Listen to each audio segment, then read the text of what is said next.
Gandhi was such a noble soul. I respect him from the core of my heart. But I know, मैं ये भी जानता हूं कि कोई बंदा आज के दौर में एक गांधी इंडिया में पैदा नहीं हो सकता दोबारा। मुझे नहीं लगता कि गांधी दोबारा इंडिया में पैदा हो सकता है। इंडिया के कहीं पूरे वर्ल्ड में दोबारा कोई गांधी पैदा हो सकता है। वो थे, कभी कुछ लोग थे, कुछ लोग, बहुत रेयर, बहुत कम।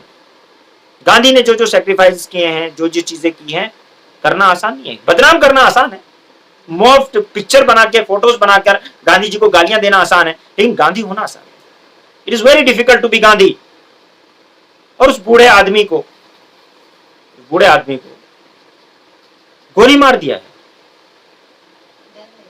मतलब उस बूढ़े आदमी को जो अहिंसा अहिंसा करता रहा, उसको तुमने गोली मार दी, तो मतलब नहीं जीत पाया आखिर उससे तुम। तो गांधी होना आसान नहीं। जो बंदा अपने प्रिंसिपल पे टिका रहता है ना, उसको मारकर भी, वो मरकर भी अमर हो जाता है।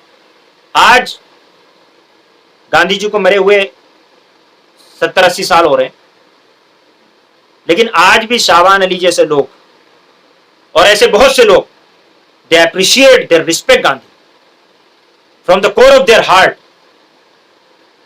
वो रिस्पेक्ट करते हैं, वो मोहब्बत करते हैं, वो मानते हैं कि गांधी वॉज। और ऐसे बहुत से गोडसे होंगे जो भी गालियां दे रहे होंगे, गोली चला रहे होंगे, और ऐसे बहुत से लोग होंगे जो गांधी जी को गालियां भी दे रहे होंगे, और अनजाने में बहुत से मुस्लिम, बहुत से दलित,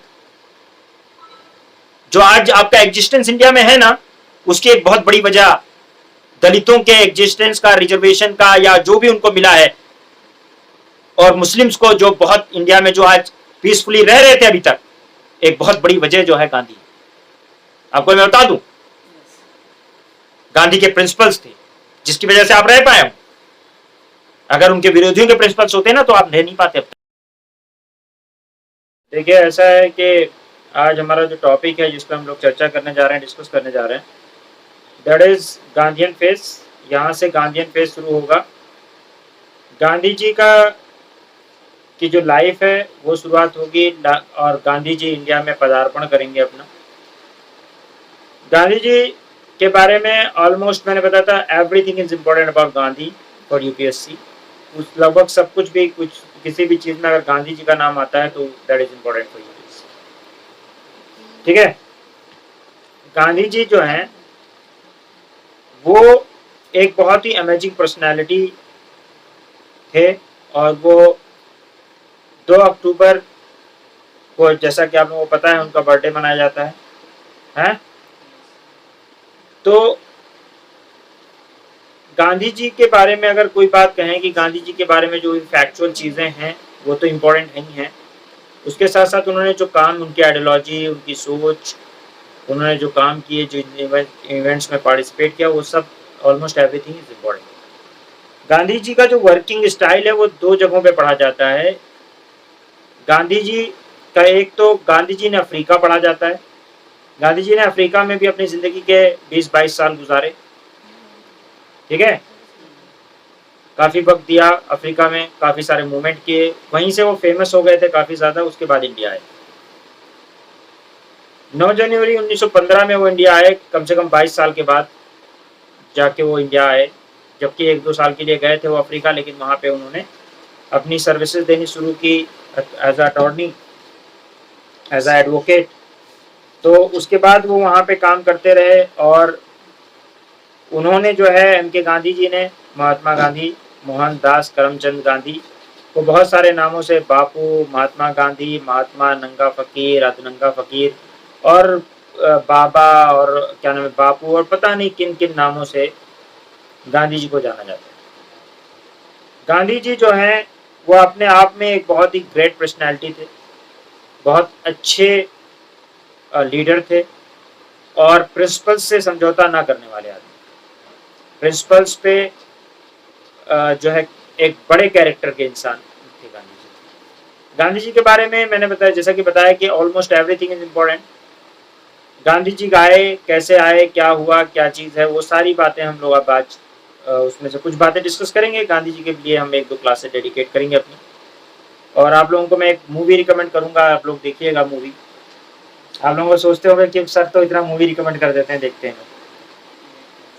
एक हॉलीवुड ने बनाई थी एक मूवी, गांधी नाम से मूवी बनाई है, गांधी नाम ही गांधी है। उसमें दो इंडियन काफी सारे एक्टर्स ने उसमें एक्टिंग की है, काफी सारे एक्टर्स ने एक्टिंग की है इंडिया के। उसमें वो जो बनता है, क्या नाम, जो फादर बनता है हमेशा बेटी का बाप, क्या नाम उसका, अरे बहुत famous, Aloknath, he is also there. Amrish Puri भी आई थिंक उसमें है, और कई सारे इंडिया के एक्टर्स हैं, और उसमें जो गांधी बने हुए हैं वो काफी फेमस हॉलीवुड एक्टर हैं। तो he was a Hollywood actor.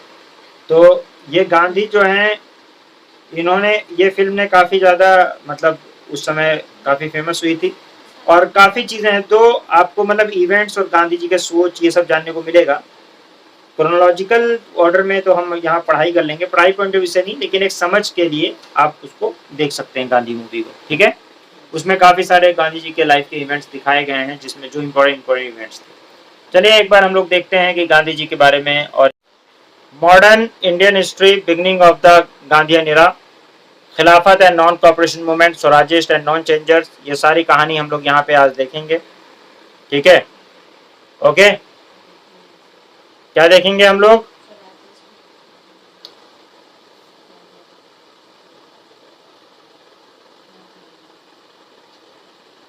Recap कर लें। कांग्रेस का फॉर्मेशन 1885 के अंदर कांग्रेस का फॉर्मेशन होता है, ठीक है। मॉडरेट फेज चलता है 1885 से लेकर 1900 तक। 1900 में आके एक्सट्रीमिस्ट फेज आता है, ठीक है। एक्सट्रीमिस्ट फेज के 1905 के अंदर आपको पता है स्वदेशी मूवमेंट चलता है, और 1907 के अंदर जाके सूरत स्प्लिट हो जाता है, ये सब पता है आपको। रिवोल्यूशनरी एक्टिविटीज जो है फेज 1 की 1900 से 1912 में चल रही हैं, आपको पता है, जिसमें मैंने आप लोगों को ये बताया कि सचिन सान्याल और क्या नाम है, रस बिहारी बोस वगैरह ने बम मारा, और उसके अलावा जो भी छिटपुट मूवमेंट्स हुए हैं। उसके अलावा एक बड़ी पार्टी बनी, गदर मूवमेंट हुआ, और उसके बाद होम रूल मूवमेंट 1916 से 18 तक। क्या आपको ये बात क्लियर है? मॉडर्न जो इरा है, इसके अंदर मिस्टर गांधी का ये गांधीयन इरा इसके बाद का कहा जाता है। कौन सा इरा? हम दो तरह से पॉलिटिकल इस सिचुएशन को पढ़ते हैं, इस तरह के दो क्वेश्चन पूछे जाते हैं। गांधी जी बिफोर इंडिया यानी अफ्रीका, और दूसरा उनके पॉलिटिकल ऑर्गेनाइजेशन कौन से उन्होंने बनाए, किसमें काम किया, कौन सी पब्लिकेशंस किए, कौन किस फॉर्म में प्रोटेस्ट किया, और उनका किस तरह का प्रोटेस्ट करने का तरीका था। ऑलमोस्ट मैंने बताया था, almost each and everything about Gandhi is important. Almost each and everything about Gandhi ji is important, okay. Gandhi ji, जैसा कि आप सबको पता है कि बचपन से जानते आ रहे हैं, आप लोग पढ़ते आ रहे हैं कि पोरबंदर के अंदर गांधी जी 2 अक्टूबर 1869 में, कब? 1869 में, ठीक है। 1869 में के टाइम पे मायो गवर्नर जनरल था, पता है आप लोगों को? पता है ना? वही फेज है, वही वक्त है, और गांधी जी पैदा होते हैं पोरबंदर के अंदर। इनके फादर जो होते हैं वो दीवान होते हैं राजकोट स्टेट के अंदर, ठीक है ना, ओके।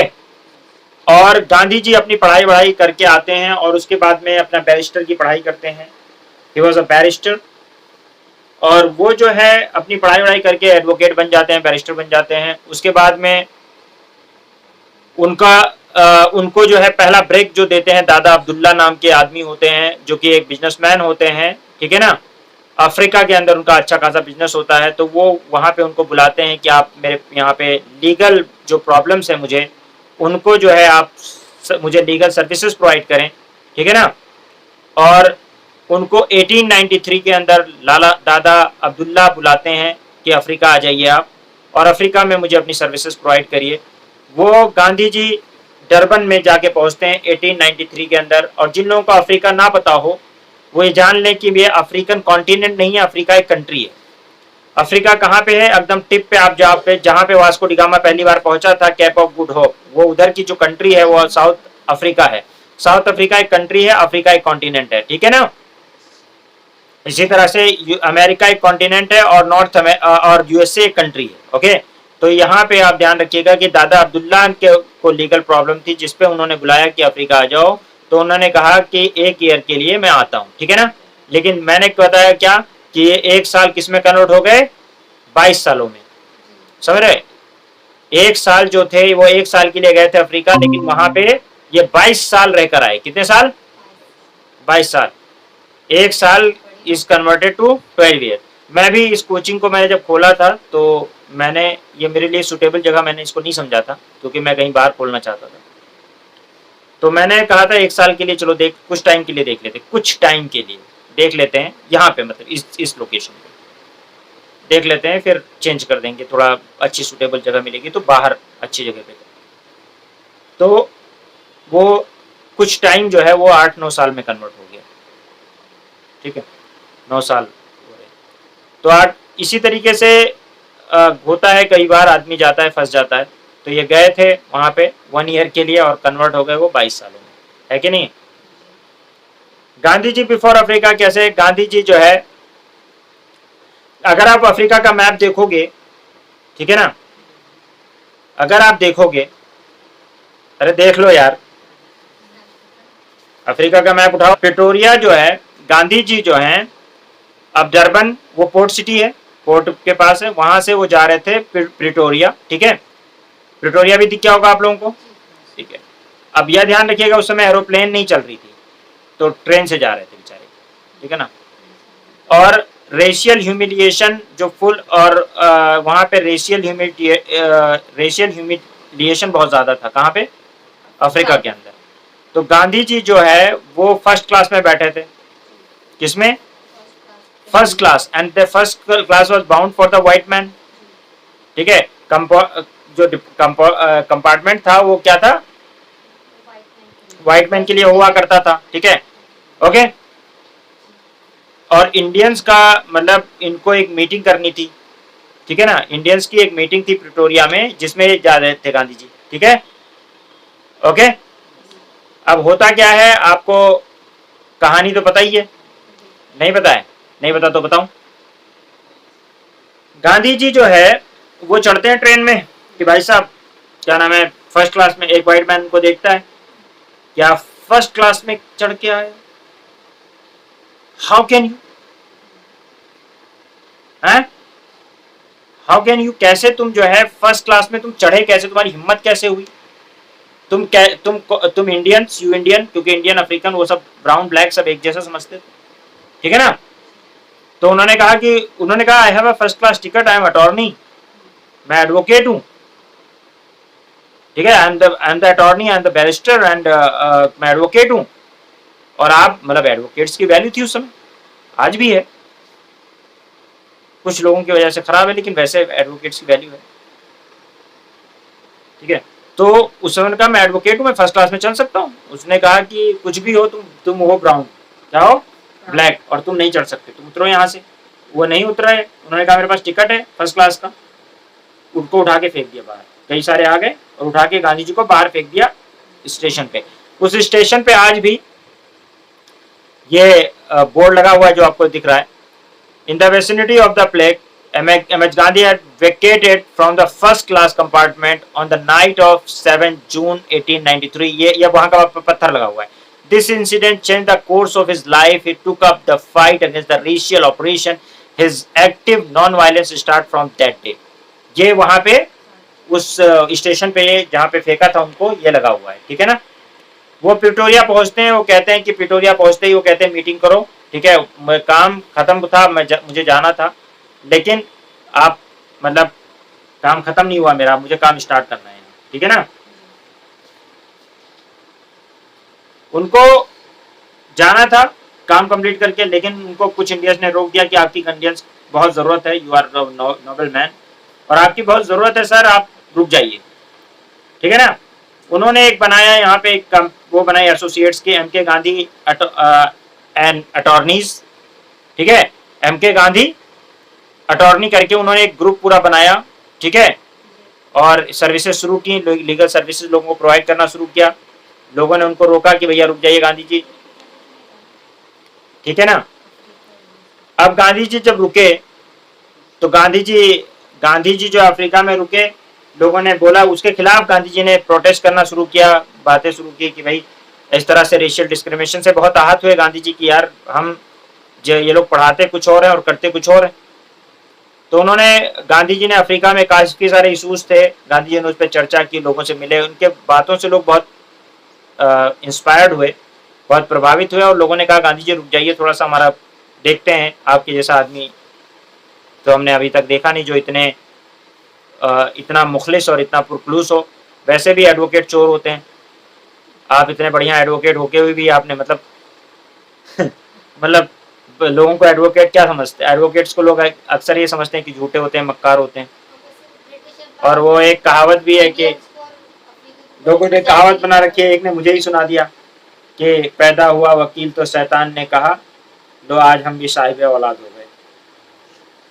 तो ऐसे मतलब वकीलों के बारे में लोगों की ऐसी ऐसी खराब राय होती है।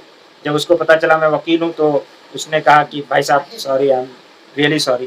तो मैंने कहा कोई बात नहीं भाई, चलता रहता है, लोग ऐसे ही समझते हैं। लेकिन मैंने उसको एक नसीहत जरूर कर दी कि जब कोई इंसान को नाजायज फंसा दिया जाता है किसी केस में और उसके इकलौते बेटे को 20-20 साल जेल में रखा जाता है और वो एडवोकेट ना हो, पता नहीं कितने लोगों को 20-20, 25-25 साल पूरी पूरी जिंदगी जो है जेल में गुजार दी जाए, जिनको बेल मिल जाती है, जो बाहर आ जाते हैं वो उन्हीं कुछ अच्छे वकीलों की वजह से ही आ जाते हैं।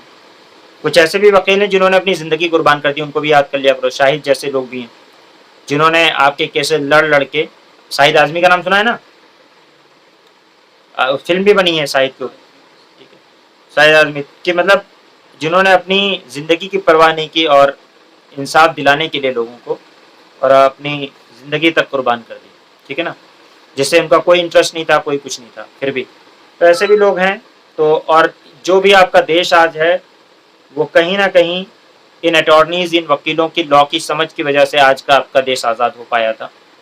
जितने भी थे सब एडवोकेट, चाहे वो एम के गांधी हों, चाहे जवाहरलाल नेहरू हों, चाहे मोतीलाल नेहरू हों, भूलाभाई देसाई हों, CR दास हों, डॉक्टर राजेंद्र प्रसाद हों, ठीक है, सरदार वल्लभ भाई पटेल हों, जिन्ना हो, सब एडवोकेट्स, क्योंकि लॉ की समझ उनको थी। जितने भी आप देखोगे, जितने भी, यहाँ तक कि doctor Bhimrao Ambedkar, he was also advocate, barrister. तो ये सारे उस समय एडवोकेट्स थे जिन्होंने इस कॉन्स्टिट्यूशन को बनाया, संवारा, सजाया, ठीक है ना। तो गांधी जी को लोगों ने बोला कि आप इश्यूज को समझते हैं, आप उठा सकते हैं, तरीका वो कर सकते हैं। तो फर्स्ट इशू गांधी जी ने जो रेज किया अफ्रीका के अंदर, वो इश्यू था the bill of disfranchise Indians, the issue of the bill of disfranchise Indians. यहाँ पे क्या होता है, ठीक है, तो इसमें क्या होता है, इसके डिसफ्रेंचाइज इंडियंस को डिसफ्रेंचाइज करने के लिए एक बिल आया था, जिसके लिए स्टार्ट किया उन्होंने पॉलिटिकल एक्टिविटी अपनी साउथ अफ्रीका की। यहीं से स्टार्ट होता है, फर्स्ट इशू लेते हैं, कहते हैं ऐसा बिल नहीं चलेगा, ठीक है ना।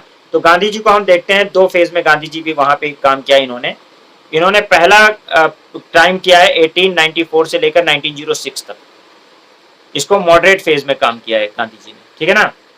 फिर 1906 के बाद गांधी जी समझ में आ गया है कि वो ये काम नहीं करेगा, तो उन्होंने पैसिव रेजिस्टेंस या सत्याग्रह को यूज किया, ठीक है ना। पहले वो क्या करते थे, पिटीशन दाखिल करते थे, मेमोरियल्स भेजते थे, जो वकील का काम होता है, केस दाखिल कर दिया, सेंडिंग पिटीशन भेज दिया, मेमोरियल। उसके बाद उनको समझ में आया कि ये काम नहीं होगा इससे। क्या समझ में आया कि इससे काम नहीं होगा। उन्होंने पिटीशन भेजने के बजाय, ठीक है, क्या किया, पैसिव रेजिस्टेंस या सत्याग्रह शुरू किया, ठीक है ना। गांधी जी पहले believe that if all the facts and the cases were presented to the imperial government, British sense of justice and fair play would be aroused and the imperial government would intervene on the behalf of Indians who were after all British subject। Gandhi ji क्योंकि पढ़े थे English law, तो उनको लगता था भाई Indians भी तो ब्रिटिश सब्जेक्ट हैं, तो अगर उनके सामने सारे फैक्ट्स रखे जाएंगे, तो इतने अच्छे से equality, fraternity, right, justice, liberty ये सब पढ़ाते हैं, तो अगर उनके पास प्रेजेंट किया जाएगा ठीक से, तो जाहिर सी बात है उनके अंदर भी सेंस ऑफ जस्टिस जागेगा और वो हमारे लिए इंसाफ करेंगे। सही है ना। लेकिन फिर गांधी जी को समझ में आया कि ये काम ठीक नहीं है, ऐसा नहीं हो सकता होगा, और कुछ ना कुछ जो है हमें करना पड़ेगा, राइट, ऐसे नहीं होगा काम, ठीक है ना। ये काम नहीं आएगा, तो उन्होंने सत्याग्रह वाला पैसिव रेजिस्टेंस वाला फॉर्मूला यहाँ पे अपनाया। 1894 से लेकर 1906 तक का जो पीरियड है मॉडरेट फेज है, जिसमें जो है इन्होंने नटल इंडियन कांग्रेस बनाया गांधी जी ने। ठीक है, एक पेपर भी निकाला जिसका नाम था इंडियन ओपिनियन। यूपीएससी का क्वेश्चन भी आ चुका है कि इंडियन ओपिनियन किसने निकाला था। गांधी जी ने अफ्रीका के अंदर इंडियन ओपिनियन नाम का न्यूज़पेपर निकाला था। ठीक है ना।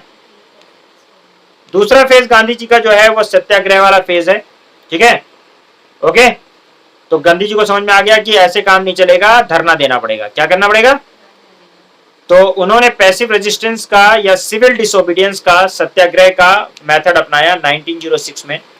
सत्याग्रह फर्स्ट टाइम कब यूज किया गया है, अंग्रेजों ने कब यूज किया है वो सत्याग्रह, पैसिव रेजिस्टेंस जो है वो 1906 में ही गांधी जी ने यूज किया है सिविल डिसोबीडियंस, वो भी कहां? अफ्रीका के अंदर। ठीक है ना, ओके। कैसे यूज किया है? गवर्नमेंट एक एक्ट लेकर आती है जिसमें कंपलसरी होता है इंडियंस के लिए to take out certificate of registration which have their fingerprint, कि उनको एक सर्टिफिकेट ऑफ रजिस्ट्रेशन देना पड़ेगा जिसमें उनका फिंगरप्रिंट लेना जरूरी होगा, यानी फिंगरप्रिंट लगा के, ठीक है ना, सर्टिफिकेट जो है उस पर फिंगरप्रिंट होगा और वो सिर्फ इंडियंस को। तो उन्होंने कहा गांधी जी ने ये क्यों, ये तो नाइंसाफी, सिर्फ इंडियन क्यों, या तो सबको या तो इंडियन भी नहीं। भाई आप इंडियन हो, आपको फिंगरप्रिंट लगा के कागज रखना है, क्यों रखना है? हम क्रिमिनल है क्या? गांधी जी का क्वेश्चन जायज है कि सिर्फ इंडियन क्यों, why not you all, why not all, सिर्फ इंडियन क्यों? क्योंकि इंडियन इंसान नहीं है, तो उनको ये डिस्क्रिमिनेशन अच्छा नहीं लगा। गांधी जी ने कहा नहीं रखेंगे भैया सर्टिफिकेट। क्या कहें? तो गांधी जी ने कहा कोई सर्टिफिकेट नहीं रखेगा। ठीक है ना। 11 सितंबर 1906 की बात है। Indians resolved that they would refuse to submit this law and would face the consequences. Gandhi ji ने कहा कि डरो मत, जो गलत है वो गलत है। ठीक है, हम इस लॉ को नहीं मानेंगे और जो भी, यानी ये लॉ गलत है और अगर लॉ गलत है तो हम उसको भी नहीं मानेंगे। वो गांधी जी का एनार्किस्ट एटीट्यूड है ये, कि गवर्नमेंट अगर गलत लॉ बनाती है तो हम ये थोड़ी ना मान लेंगे उसको। और हमें गवर्नमेंट क्या करेगी? मारेगी, जेल में भेजेगी। गलत करेगी तो हम उसका साथ नहीं देंगे, सही पे साथ देंगे। गांधी जी ने क्या कहा? गलत के साथ नहीं है। तो refuse to submit this law and would face the consequences, Gandhi ji ने ऐसा कहा। ठीक है, लोगों के दिमागों से गांधी जी ने जेल का डर खत्म करा। ठीक है ना, ओके। गांधी जी ने क्या किया? किसका डर खत्म किया? जेल का डर खत्म किया है। ओके। अब जब गांधी जी ने प्रोटेस्ट करना शुरू किया, लोगों ने कहा कि ठीक है भेजो जेल, मारो पीटो भेजो जेल। उन्होंने भेजा जेल, भेजे गए बहुत सारे लोगों से जब जेल का डर खत्म हो गया, जब कह रहे ले चलो जेल और क्या करोगे, तो जो है ये जो है अब अंग्रेज सरकार मजबूर होती है। ठीक है, जनरल स्मट होता है, वो मजबूर होता है, वो मिलता है किसी गांधी जी से और बोलता है कि गांधी जी ठीक है कोई बात नहीं, आप वॉलेंट्री रजिस्टर करा लेना। कैसा करा लेना? वॉलेंट्री रजिस्टर का मतलब नहीं रजिस्टर कराना है, वॉलेंट्री कोई कराएगा नहीं। इसका मतलब यह है कि गवर्नमेंट जो है वो एक्चुअल में तुरंत पीछे नहीं हटती है, क्योंकि लगता है कि फिर ये लोग तो सर पे चढ़ जाएंगे। तो बस एक अपना डिफीट तो फील कर रही है, लेकिन वो हारना दिखाना नहीं चाह रही कि मैं हार गई। तो वो एजिटेशन से के ऊपर इतना इफेक्ट पड़ा कि जेल में कितने लोगों को ले जाओगे और आपके काम ठप हो जाएंगे। बहुत सारे काम इंडियंस कर रहे हैं, बहुत सारी चीजें हैं, administration, law and order disturb हो जाएगा। ठीक है ना। तो फाइनली हार के उन्होंने कहा अच्छा ठीक है वॉलेंट्री रजिस्टर करा लेना। गांधी जी ने कहा कोई रजिस्टर नहीं कराएगा। ठीक है ना, ठीक है। अब ये लोग ट्रिक खेलते रहे हैं। ठीक है ना, ओके। गांधी जी ने इसमें ने एक ट्रिक इसमें प्ले किया। गांधी जी ने कहा, रेटिलिएट किया। गांधी जी ने कहा देखो अगर जो है रजिस्ट्रेशन वॉलेंट्री कराने की बात की, उसने कहा कि वॉलेंट्री या कुछ भी, गांधी जी ने क्या कहा? वॉलेंट्री या कंपलसरी इससे मतलब नहीं है, आप इंडियंस को रख ही क्यों रहे हो? ये लॉ है discriminatory and we will not follow this law and we will go against this law. Gandhi ji ने कहा। गांधी जी ने रेटिलिएट किया, कहा कि मैं पब्लिक बर्निंग करूंगा, इसको जलाऊंगा। किसको? रजिस्ट्रेशन सर्टिफिकेट को। ठीक है ना। अच्छा, I will burn the certificate, Gandhi ji ने कहा। और ये गांधी मूवी का सीन है, देखो ये गांधी मूवी, जिस मूवी की मैं बात कर रहा था उसका सीन है। गांधी जी वहां पे डिक्लेरेशन पढ़ते हैं, प्रॉपर सारे इंडियंस को इकट्ठा करते हैं और डिक्लेरेशन पढ़ते हैं कि ये एक लॉ है जो कि एक डिस्क्रिमिनेटरी लॉ है डिस्क्रिमिनेटरी लॉ है तो जो है मैं इसको नहीं फॉलो करूंगा, अपनी बात रखते हैं, और मैं इसको जलाने जा रहा हूं, ठीक है ना। ऐसे लोगों को फाड़ देना चाहिए, जला देना चाहिए।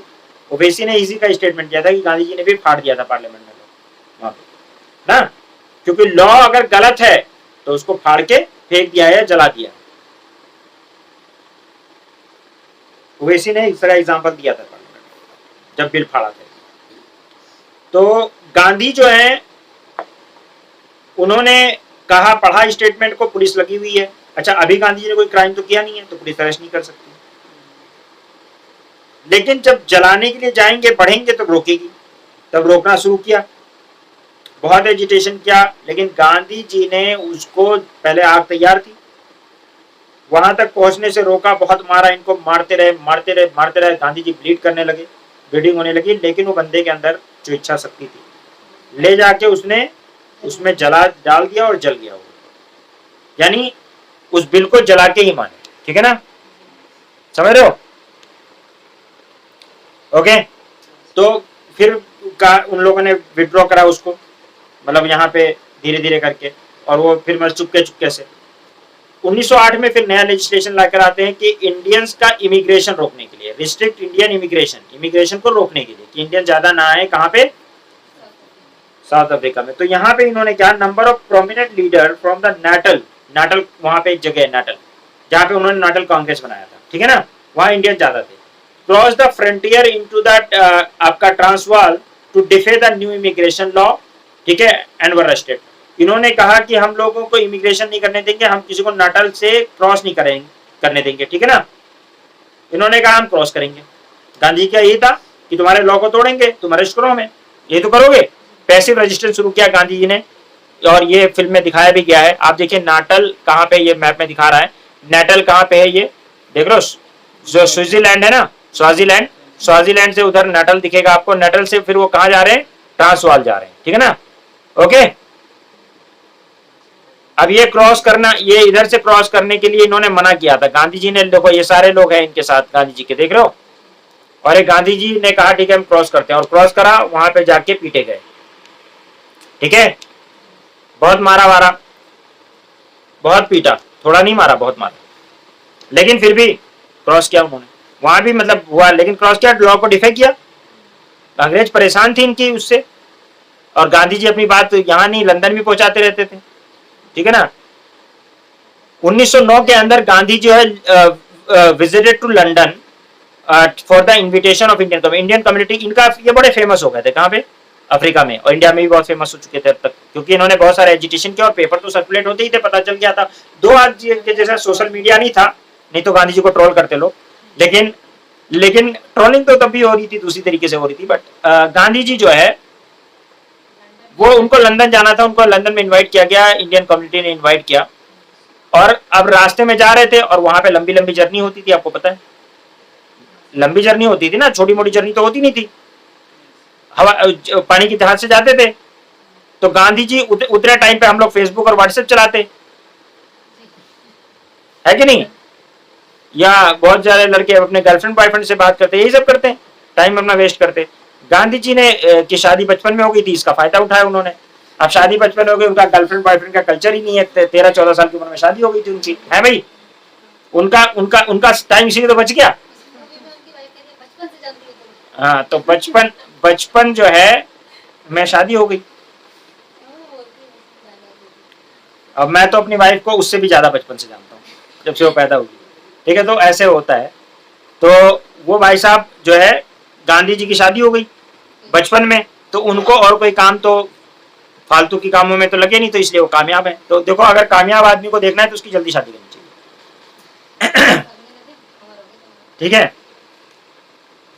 तो यहाँ पे जितने भी आप देखोगे, भीमराव अम्बेडकर या किसी को भी जिनकी 13-14 साल की उम्र में शादी हो गई है ना, वो लोग बहुत कामयाब है, सही में। भीमराव अम्बेडकर को देख लो, और रामानुजम को देख लो, हाँ रामानुजम को देख लो, और मतलब बाद में कामयाब हो जाते हैं, पहले होना हो। चलो ठीक है, तो मेन बात है कि गांधी जी की शादी पहले हो गई थी, तो उनको कोई टेंशन थी नहीं। उन्होंने कहा कि जर्नी में उनको टाइम यूटिलाइज करना था, उन्होंने कहा टाइम यूटिलाइज करते हैं। वो जर्नी में उन्होंने किताब लिख डाली, हिंद स्वराज, कौन सी किताब लिखी? ये बहुत फेमस किताब है, हिंद स्वराज, ठीक है ना। इसको गांधी जी ने कहाँ लिख दिया, कहाँ पे लिख दिया? जब शिप में जर्नी में जा रहे थे तभी लिख दिया, ठीक है ना। है, लेकिन गांधी जी नहीं लिख पाते अगर उस समय फेसबुक और व्हाट्सएप का जमाना होता तो, है ना। टिकटॉक देखने से फुर्सत होती तब तो दिखते। तो गांधी जी पता नहीं, मुझे नहीं लगता कि लिख पाते, लेकिन तुम लोगों का ओपिनियन है अपना, ठीक है। तो ऑनलाइन लिख लेते, हो सकता है ब्लॉग लिखते, मैं भी कुछ करते। तो on 24 October 1909 Gandhi and Veer Savarkar were invited at an event and organised by the local Indian community in London. ये है ना, उन्होंने वहां लंदन में जाके मिले और उनको गांधी जी को लोग बहुत मानते भी थे, ठीक है। गांधी जी टॉल्स्टॉय के बहुत बड़े फैन थे। किसके? लियो टॉल्स्टॉय का नाम जानते होंगे, बहुत सारी कहानियां पढ़ी होंगी बचपन में आप लोगों ने। तो उन्होंने लियो टॉल्स्टॉय फार्म वहां पे, जर्मन आपको पता है आर्किटेक्ट फ्रेंड क्लेन बार्ट, ये लोगों ने मिलके, और ये टॉल्स्टॉय जो थे ये काफी फेमस फिलोसोफर और राइटर रहे हैं, आपको पता है। इन्होंने टॉल्स्टॉय फार्म बनाया, ठीक है ना। बाद में उसको गांधी आश्रम कहा जाता है। क्या कहते हैं? ये जो गांधी आश्रम है, इसको पहले इन्होंने टॉल्स्टॉय फार्म बनाया, जिस फार्म जहां पे लोग रहें, अपने छोटे मोटे काम करें, ठीक है ना। ओके, तो गांधी जी ने ये काम किया। और पॉलिटिकल डेवलपमेंट्स उस समय के देखेंगे आप, तो गोखले जो है उन्होंने भी विजिट किया अफ्रीका। कहां पे विजिट किया? अफ्रीका। और जब अफ्रीका विजिट किया तो गोपाल कृष्ण गोखले की जो सब्सटेंशियल बातें थी, जो बात थी, उससे गांधी जी बड़े प्रभावित हुए, बड़े उनके विचारों से, और उनसे मिले और उसके बाद बहुत प्रभावित हुए और बहुत ज्यादा। तो उन्होंने कहा कि Gopal Krishna Gokhale is my political गुरु। क्या बोला? पॉलिटिकल गुरु कहा है अपना, किसको? गोपाल कृष्ण गोखले। पहले के लोगों को इज्जत देना आता था, वो एक चीज भी सीखते थे ना किसी से तो उसको इज्जत देते थे। आजकल तो सब कुछ सीख के डिनाई कर देते कि मैंने तो कुछ सीखा ही नहीं आपसे, मतलब लोगों की वो देखे। लेकिन मतलब पहले क्या था, अब उन्होंने एक दो बातें कही होंगी, उनसे मिला एक मीटिंग में, क्या वो गुरुजी बन जाएंगे, लेकिन एक दो बातें, कुछ ऐसी बातें कही होंगी जिससे उनको अच्छा लगा और उन्होंने कहा ही इज माई पॉलिटिकल गुरु। उनको समझ में आया, कुछ बातें समझ में आ गई। Agreement between Gandhi and government. अच्छा, यहाँ पे देखिए, हमेशा ये होता था, कोई भी चीज होती थी, गांधी जी जो है वो एजिटेशन करते थे डिस्क्रिमिनेटरी लॉज के खिलाफ, और उनको रिमूव करने के लिए आता था। तो अंग्रेज लोग अक्सर कहते थे ओके, नो मोर अत्याचार, अब नहीं करेंगे, अब नहीं करेंगे। गांधी जब प्रोटेस्ट करते थे, जब उनके सर के ऊपर पानी जाने लगता था तो कहते भैया अच्छा गांधी जी बस हो गया यार, नहीं करेंगे, अत्याचार नहीं करेंगे, थोड़ा फ्रस्ट्रेट हो जाते थे, समझ रहे हो। अब क्या कह रहे हैं कि मतलब इन लोगों की कहानी लेकिन होती थी, बदमाश बहुत थे, ठीक है ना। ओके, कोई ना कोई मतलब क्या नाम है, ये लोग बदमाशी डिस्क्रिमिनेटरी लॉज पास करते रहते थे, ठीक है ना। तो गांधी जी ने कहा कि देखो ऐसा है, तुम करोगे तो हम जो है क्या नाम है रेजिस्टेंस, हम पैसिव रेजिस्टेंस भी करेंगे, ठीक है ना। गांधी जी ने कहा ठीक है, मैं शांत हूं, कोई बात नहीं, लेकिन सत्याग्रह रिज्यूम हो जाएगा अगर आपने फिर से बदमाशी की। उसने कहा ये अफ्रीका है, यहाँ तो हम बदमाशी करेंगे, ठीक है ना। अफ्रीका में तो बदमाशी होगी भाई, हम ऐसे थोड़ी ना जीने देंगे तुम लोगों को सुकून से। तो कुल में अफ्रीका में भी वही रेशियल डिस्क्रिमिनेशन वाली बात थी, काले गोरों का भेद। हमारे इंडिया में है काले गोरों का भेद नहीं, हर दिल से हमारा नाता है, कुछ और ना आता हो हमको, पर प्यार न निभाना आता है जिसे मान चुकी सारी दुनिया, मैं बात वही दोहराता हूँ। लेकिन हमारे यहाँ भी आजकल ऐसा नहीं है, हमारे यहाँ डिस्क्रिमिनेशन नहीं है, कहने चाहे जितना गा लो, बहुत डिस्क्रिमिनेशन है, बहुत तरह के डिस्क्रिमिनेशन है, वो बात करेंगे हम। अपनी कमियों को भी देखना चाहिए, हमेशा ग्लोरीफाई करने की जरूरत नहीं रहती है। बट लेटर ऑन सत्याग्रह फिर रिज्यूम हुआ 1913 के अंदर, ठीक है। गांधी जी ने कई तरह का रेजिस्टेंस किया, और किन किन फॉर्म में देखा देखो। एक पहला रेजिस्टेंस उन्होंने किया, फिर एक रेजिस्टेंस किया 1913 के बाद पोल टैक्स का, 3 पाउंड था, इम्पोज किया गया था, ठीक है ना। जितने भी इंडियन जो भी आते थे, जितने भी उनके गुड्स वगैरह आते थे, उस पर पोल टैक्स लगाते थे लोग, ठीक है ना, जो भी आते थे, ठीक है, जो भी आ रहे हैं इम्पोज कर रहे हैं, यानी एक पोल लगा दिया है, कोई भी आ रहा है एक्सपेंडिचर, कोई भी आ रहा है तो उसको उससे पोल टैक्स 3 पाउंड का ले रहे हैं, वर्किंग वगैरह उसके लिए। तो ये वाला जो है एक तो पहले इन्होंने, ठीक है, जबरदस्ती मतलब हाँ टैक्स लेने का है, हाँ हाँ ला रहे काम करा रहे हो तो 3 पाउंड भी ले रहे हो पोल टैक्स के रूप में। तो ये गांधी जी ने कहा ये तो बहुत खराब बात है। फिर सुप्रीम कोर्ट मतलब उसके बाद में फिर क्या, सुप्रीम कोर्ट विद एक और इन्होंने किया था कि इनवैलिडेट कर दिए थे सारी शादियों को, जितनी भी शादियां।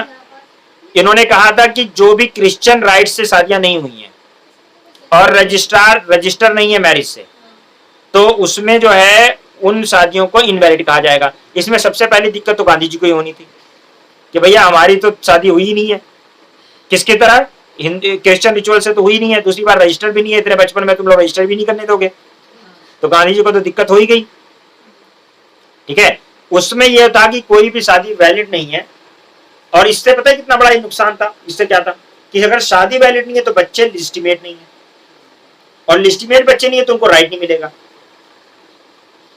भाई जो लिस्टिमेट बच्चे होंगे उन्हीं को तो बाप का राइट मिलेगा, बाप की प्रॉपर्टी मिलेगी, कोई भी चीज मिलेगी, उसके इनहेरिटेंस राइट मिलेगा। जो लिस्टिमेट बच्चे नहीं होंगे उनको कहां मिलेगा?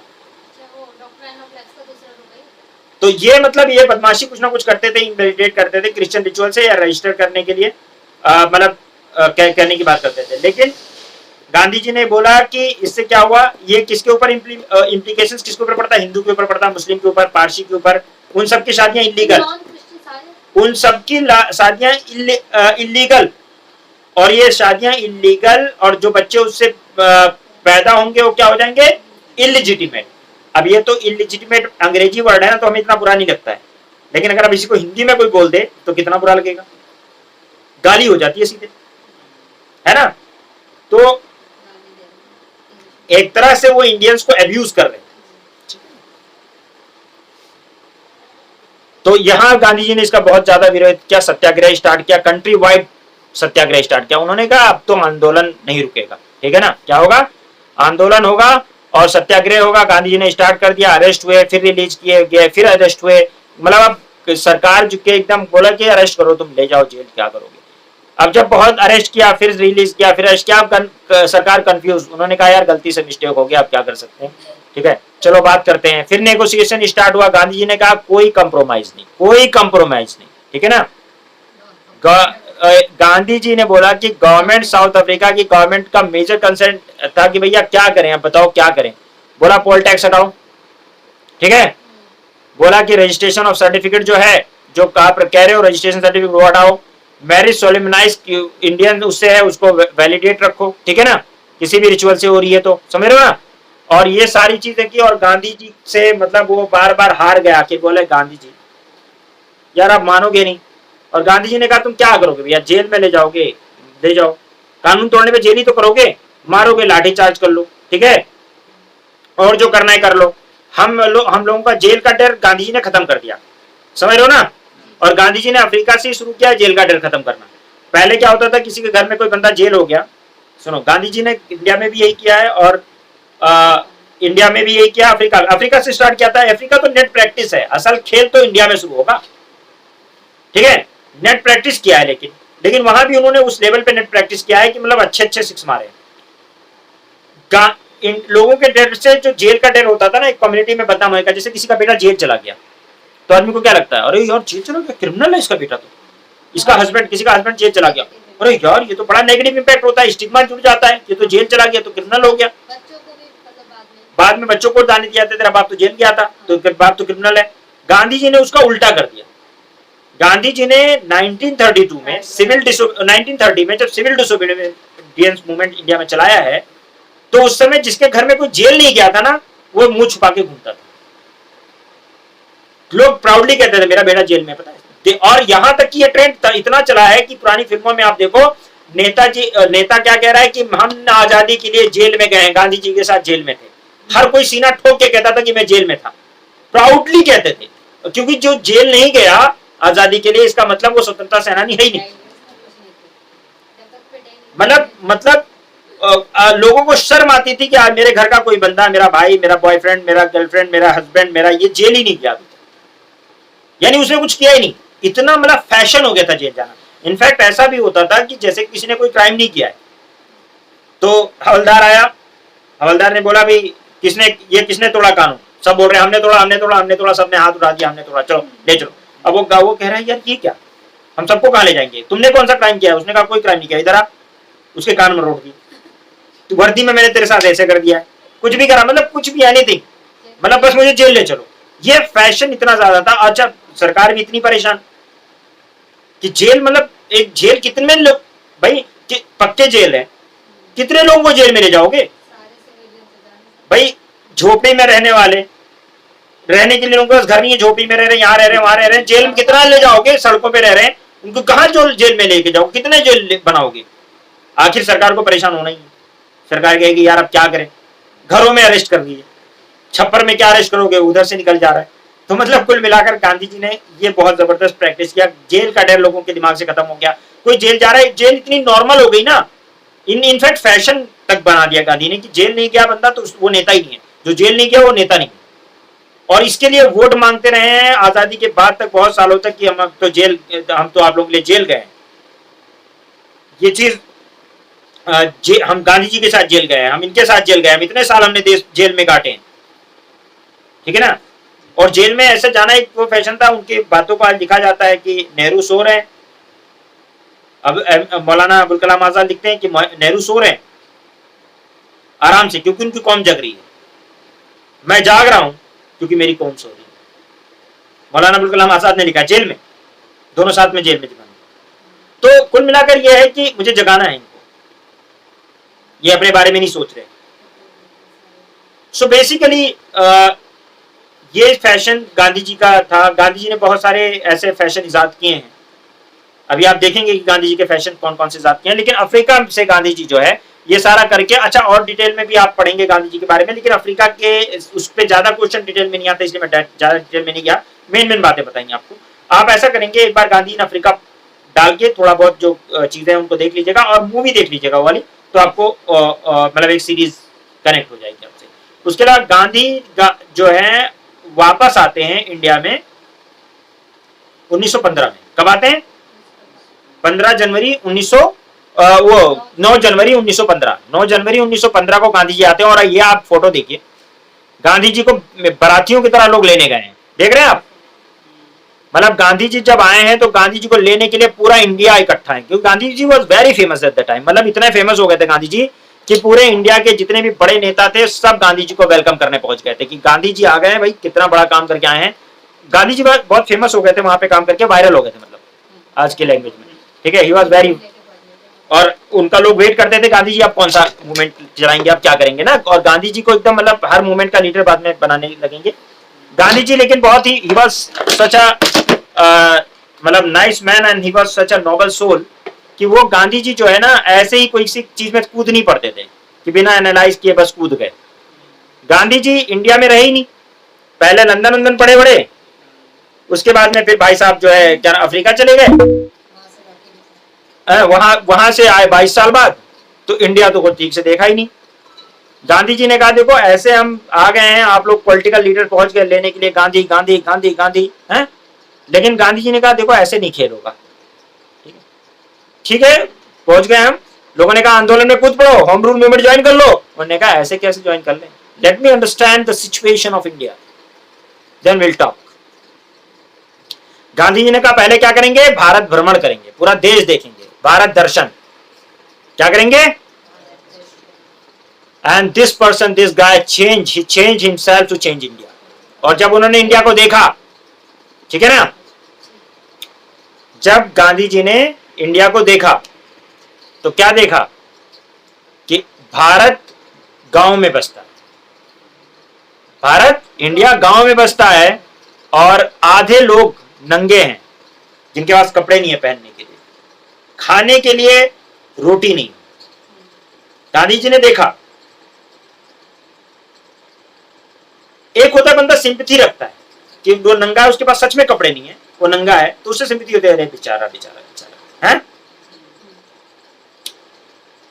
गांधी जी के अंदर एम्पैथी जगानी थी। गांधी जी समझते थे मुझे इसको बर्दाश्त करना है, ये ठंडी में ऐसे नंगा कैसे है, ये ठंडी में इसके पास कपड़े नहीं है, ये ऐसे इतनी ठंडी में नंगा कैसे पड़ा हुआ है, कैसे बर्दाश्त कर रहा है। गांधी जी ने कपड़े उतार दिए, धोती पहनी आधी, बैरिस्टर बंदा पढ़ा लिखा आदमी, और धोती पहन लिया उसने और उतार दिया कपड़ा ताकि उनकी एम्पैथी को फील कर सके।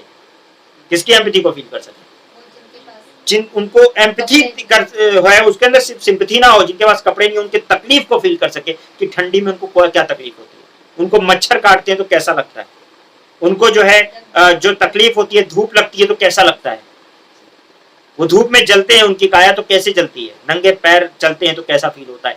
गांधी ने वो बंदा, ठीक है। उसके बाद गांधी ने क्या किया, गांधी जी ने कहा कि गांव में बसता है भारत, एक बात। दूसरी चीज वो छोड़ दिया, उसके बाद भूख कैसे फील करे, पैसा तो इतना है गांधी जी के पास, कम पैसे वाले थोड़ी ना है गांधी जी। लेकिन अरे कमाया भी तो है 22 साल अफ्रीका, ठीक है, अटॉर्नी वो खोल के, वकीलों का तुम्हें पता नहीं है कि अनलिमिटेड कमाई होती है, अगर कब होने लगे तो दिन के करोड़ करोड़ रुपए कमाते हैं लोग, दिन के, देखा नहीं है, हरीश साल्वे को देख लो, 5-5 करोड़ कमाता है डेली का, और ज्यादा ही। तो कुल मिलाकर ये तो गांधी जी भी कम थोड़ी ना थे, उस समय के बड़े एडवोकेट थे, कमाया होगा खूब सारा। मोतीलाल नेहरू के पास इतना पैसा था, लोग बताते हैं कि अपने उस गाड़ी में बैठ के चले आएंगे, ठीक है, हर गेट पे गाड़ी लगी हुई है नेहरू, समझ रहे हो, तो इतना अमीर थे कौन, मोतीलाल नेहरू। और मोतीलाल नेहरू ने जब, इनको आगे पढ़ेंगे कि जब पंडित जवाहरलाल नेहरू को कांग्रेस का अध्यक्ष बनवाया है 1929 में, तो आनंद भवन दिया था। आनंद भवन आज भी देख लो, इतना खूबसूरत है, देख लो आप आज आनंद भवन सर्च करके, कितना खूबसूरत भवन है, और वो कांग्रेस को दे दिया था दान में, किलो दान ले लो, ठीक है, देख रहे हो, ये आनंद भवन कांग्रेस को गिफ्ट दिया था, ठीक है। तो सच मतलब एडवोकेट्स की कमाई होती, ठीक है। सो कुल मिलाकर यह है कि गांधी जी के पास पैसा होते हुए भी, लेकिन वो भूख कैसे फील करें, तो उन्होंने फास्ट रखना शुरू किया। क्या रखा, फास्ट, निर्जल फास्ट, ना खाना ना पानी, फिर फीस किया, हर बार फास्ट रखते थे। क्यों रखते थे, उस भूख को महसूस कर सके। जो आधा इंडिया आधा पेट खा रहा है या नहीं खा रहा है, एक टाइम खा रहा है, 4 टाइम उपवास कर रहा है, उसको कैसे फेस करेगा एक आदमी जिसके पास इतना पैसा है, फास्ट रख के फेस करेगा। उस भूख में कितना दर्द होता है, कितनी तकलीफ होती है, बोला नहीं जाता है, वो आपको कब फील होता है, रमजान के महीने में देख लो। और ऐसे 2-2 3-3 दिन जिनके घरों पे चूल्हे ना जलते हो, खाना ना बनता, उनका दर्द कैसे आपको फील होगा तब रमजान के महीने में। फिर आप ज़कात निकालते हो, सदकात निकालते हो और चीजें करते हो, क्यों, क्योंकि आप वो क्यों कराया जाता है कि उस दर्द को फील करो। वो बंदा जो उसके पास खाने के लिए नहीं है, उसके दर्द को तुमने फील किया, अब दे दो उसको 2 रुपए। और कुरान में आप देखोगे बार बार यही कहा गया है कि ज़कात, ये मत समझो कि ज़कात देकर तुमने किसी को एहसान किया है, उनका हक है, ठीक है। तो कुल मिलाकर जो है गांधी जी ने अफ्रीका के अंदर काफी कमाल की काम किए हैं, ठीक है ना। अरे सुनो भाई, इधर सुनो, गांधी जी ने काफी कमाल के काम किए हैं, और इंडिया में आकर उन्होंने जब इंडिया को देखा, जो कंडीशन देखी, उसको फील किया।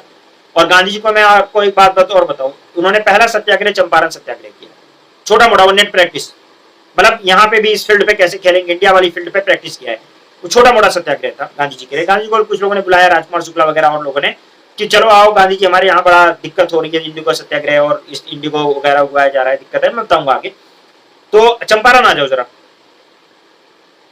चंपारण तुम्हारा एरिया है ना, तो चंपारण वो गए गांधी जी, ठीक है, तुम्हारे एरिया गए।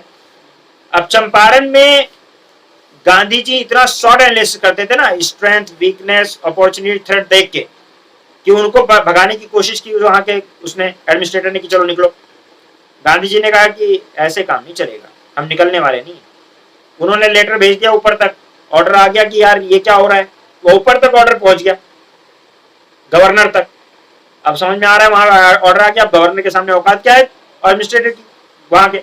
उसने बोला कि यार क्या है, कमेटी बनाई गई, गांधी जी को उसमें बोला गया कि आप भी रिपोर्ट में शामिल हो। गांधी जी पहले ही नेट प्रैक्टिस सर्वे वर्वे करके बैठे हुए थे, सारा कुछ रिपोर्ट उनके पास तैयार थी, 1000 लोगों के साइन थे, सब कुछ उनके स्टेटमेंट लेने के बाद उन्होंने पूरी शॉर्ट एनालिसिस करके थी, रिपोर्ट ढाई से प्रस्तुत की कि देखो ये 1000 लोगों से 2000 लोगों से मैंने ये बात की, ऐसे ऐसे डिफरेंट, और ये पूरा डेटाबेस उन्होंने दिया कि इतना होना चाहिए और इतना इन्होंने जुल्म किया है, इतना वापस होना चाहिए, पूरी कहानी लिख के उनको पूरा डेटा दे दिया लोग गांधी। अब उनके पास कोई कुछ ही, सर्वे करने के बाद, पूरा शॉर्ट एनालिसिस के बाद, जब डेटा निकाल के आपको दे रहा है, बंदा कंक्लूजन दे रहा है, उससे बेहतर तुम एनालाइज कर ही नहीं सकते। वो पहले ही सब कुछ कर रखा है, उन्होंने निकाल के दिया, आदमी पागल कह रहा है यार करना पड़ेगा, अच्छा आखिर मानना पड़ा। अब गांधी जी से निपटना इतना आसान नहीं है। अहमदाबाद खेड़ा में तो उन्होंने उनको भेज दिया, सरदार वल्लभ भाई पटेल को, जाओ निपटाओ, हमारी जरूरत ही नहीं, मतलब उन्होंने फॉर्मूला उन्हीं का था। लेकिन गांधी जी जो एजिटेशन वगैरह की है ना, मतलब खेड़ा में भी और अहमदाबाद में, आप सोचोगे कि वो बंदा किस लेवल का बंदा है गांधी। आपको सोचना पड़ेगा एक बार कि गांधी जब लोग हारने लगे, थकने लगे मिल वर्कर, उन्होंने कहा कि गांधी जी नहीं सहा जाता है। उन्होंने कहा ओके, अगर फास्ट रहने से पहले कोई मरेगा तो सबसे पहले मैं मरूं। उनके लिए जिनसे उनको कोई मतलब नहीं हो, फास्ट रख रहा है आदमी मरने के, कह रहा है मैं मर जाऊंगा कोई बात। He was such a noble soul. Gandhi ji के बारे में जो भी बातें हैं, अपने ऊपर कभी सोच के देखो कि तुम वो कर पाते उनकी जगह पे। किसी को औकात थी, हर कोई गांधी नहीं हो सकता। तो गांधी को कुछ कहने से पहले सोचो उस बंदे ने कितने सेक्रीफाइस किए हैं, और उसमें उसका कोई पर्सनल इंटरेस्ट नहीं। नो, एक बार बंदा कांग्रेस का प्रेसिडेंट बना है, वन टाइम, वो भी जबरदस्ती, और उसके बाद कोई पोस्ट नहीं, कोई पोस्ट नहीं ली कभी। इनफैक्ट आजादी में भी उनको लगा कि आजादी, मैं जो आजादी चाहता था वो नहीं, सारी इंडिया खुशी मना रहा है तो वो बंदा दुखी बैठा हुआ, क्योंकि इस तरह की आजादी नहीं थी कि हम डिवाइड हो जाएं, एक दूसरे का कत्लेआम करें और फिर हम आजादी पाएं। वो मेरी आजादी नहीं। तो ये वो उस लेवल का बंदा था, वायलेंस करके, एक दूसरे को मार के। यार महात्मा कैसे होते? किसको महात्मा कहोगे आप? उन लोगों को जो ये कहें कि इसको काट डालो, उसको मार डालो, उसको छील डालो। महात्मा ऐसे लोग होते हैं। हाँ, ये कहते हैं, ये भी कहते हैं डू और डाई, जब अति हो जाती है तब ये भी बोलते हैं मर जाओ, कोई बात नहीं। लेकिन जब तक हो सके तब तक लोगों को समझो, लोगों से मोहब्बत करो, उनके दर्द को, उनकी तकलीफों को समझो। महात्मा ऐसे होते हैं, महात्मा ऐसे लोगों को कहा जाता है। महात्मा लोगों को मार्च लेवल पे मरवा देने से, अपनी एक पार्टी के लिए, अपनी एक सत्ता बचाने के लिए, एक कुर्सी की लालच में लोगों को के ऊपर जुल्म करने वाले लीडर नहीं होते। लीडर ये होते हैं। गांधी को बुरा करने से पहले या कुछ कहने से पहले अपने सोचो गांधी ने क्या किया और तुमने क्या किया है। तुमने क्या किया है सिवाय गांधी को गालियां देने के, गांधी को क्रिटिसाइज करने? तुमने किया क्या? What you did? Non violence जो है, सिविल डिसोबीडियंस गांधी जी के हथियार हुआ करते थे। ठीक है, गांधी के मेथड ब्लूप्रिंट क्रिएट हो गया था, अफ्रीका के अंदर ही नेट प्रैक्टिस हो गई थी, एक्सपेरिमेंट हो चुके थे। अब गांधी जी को रियल मैच खेलना था, वर्ल्ड कप। ठीक है ना? ओके, लीडरशिप के लिए प्रिपेयर हो चुके थे, फेथ क्रिएट हो गया था मास का, और उनके समझ में आ गया था मास कैन सैक्रिफाइस। ठीक है ना?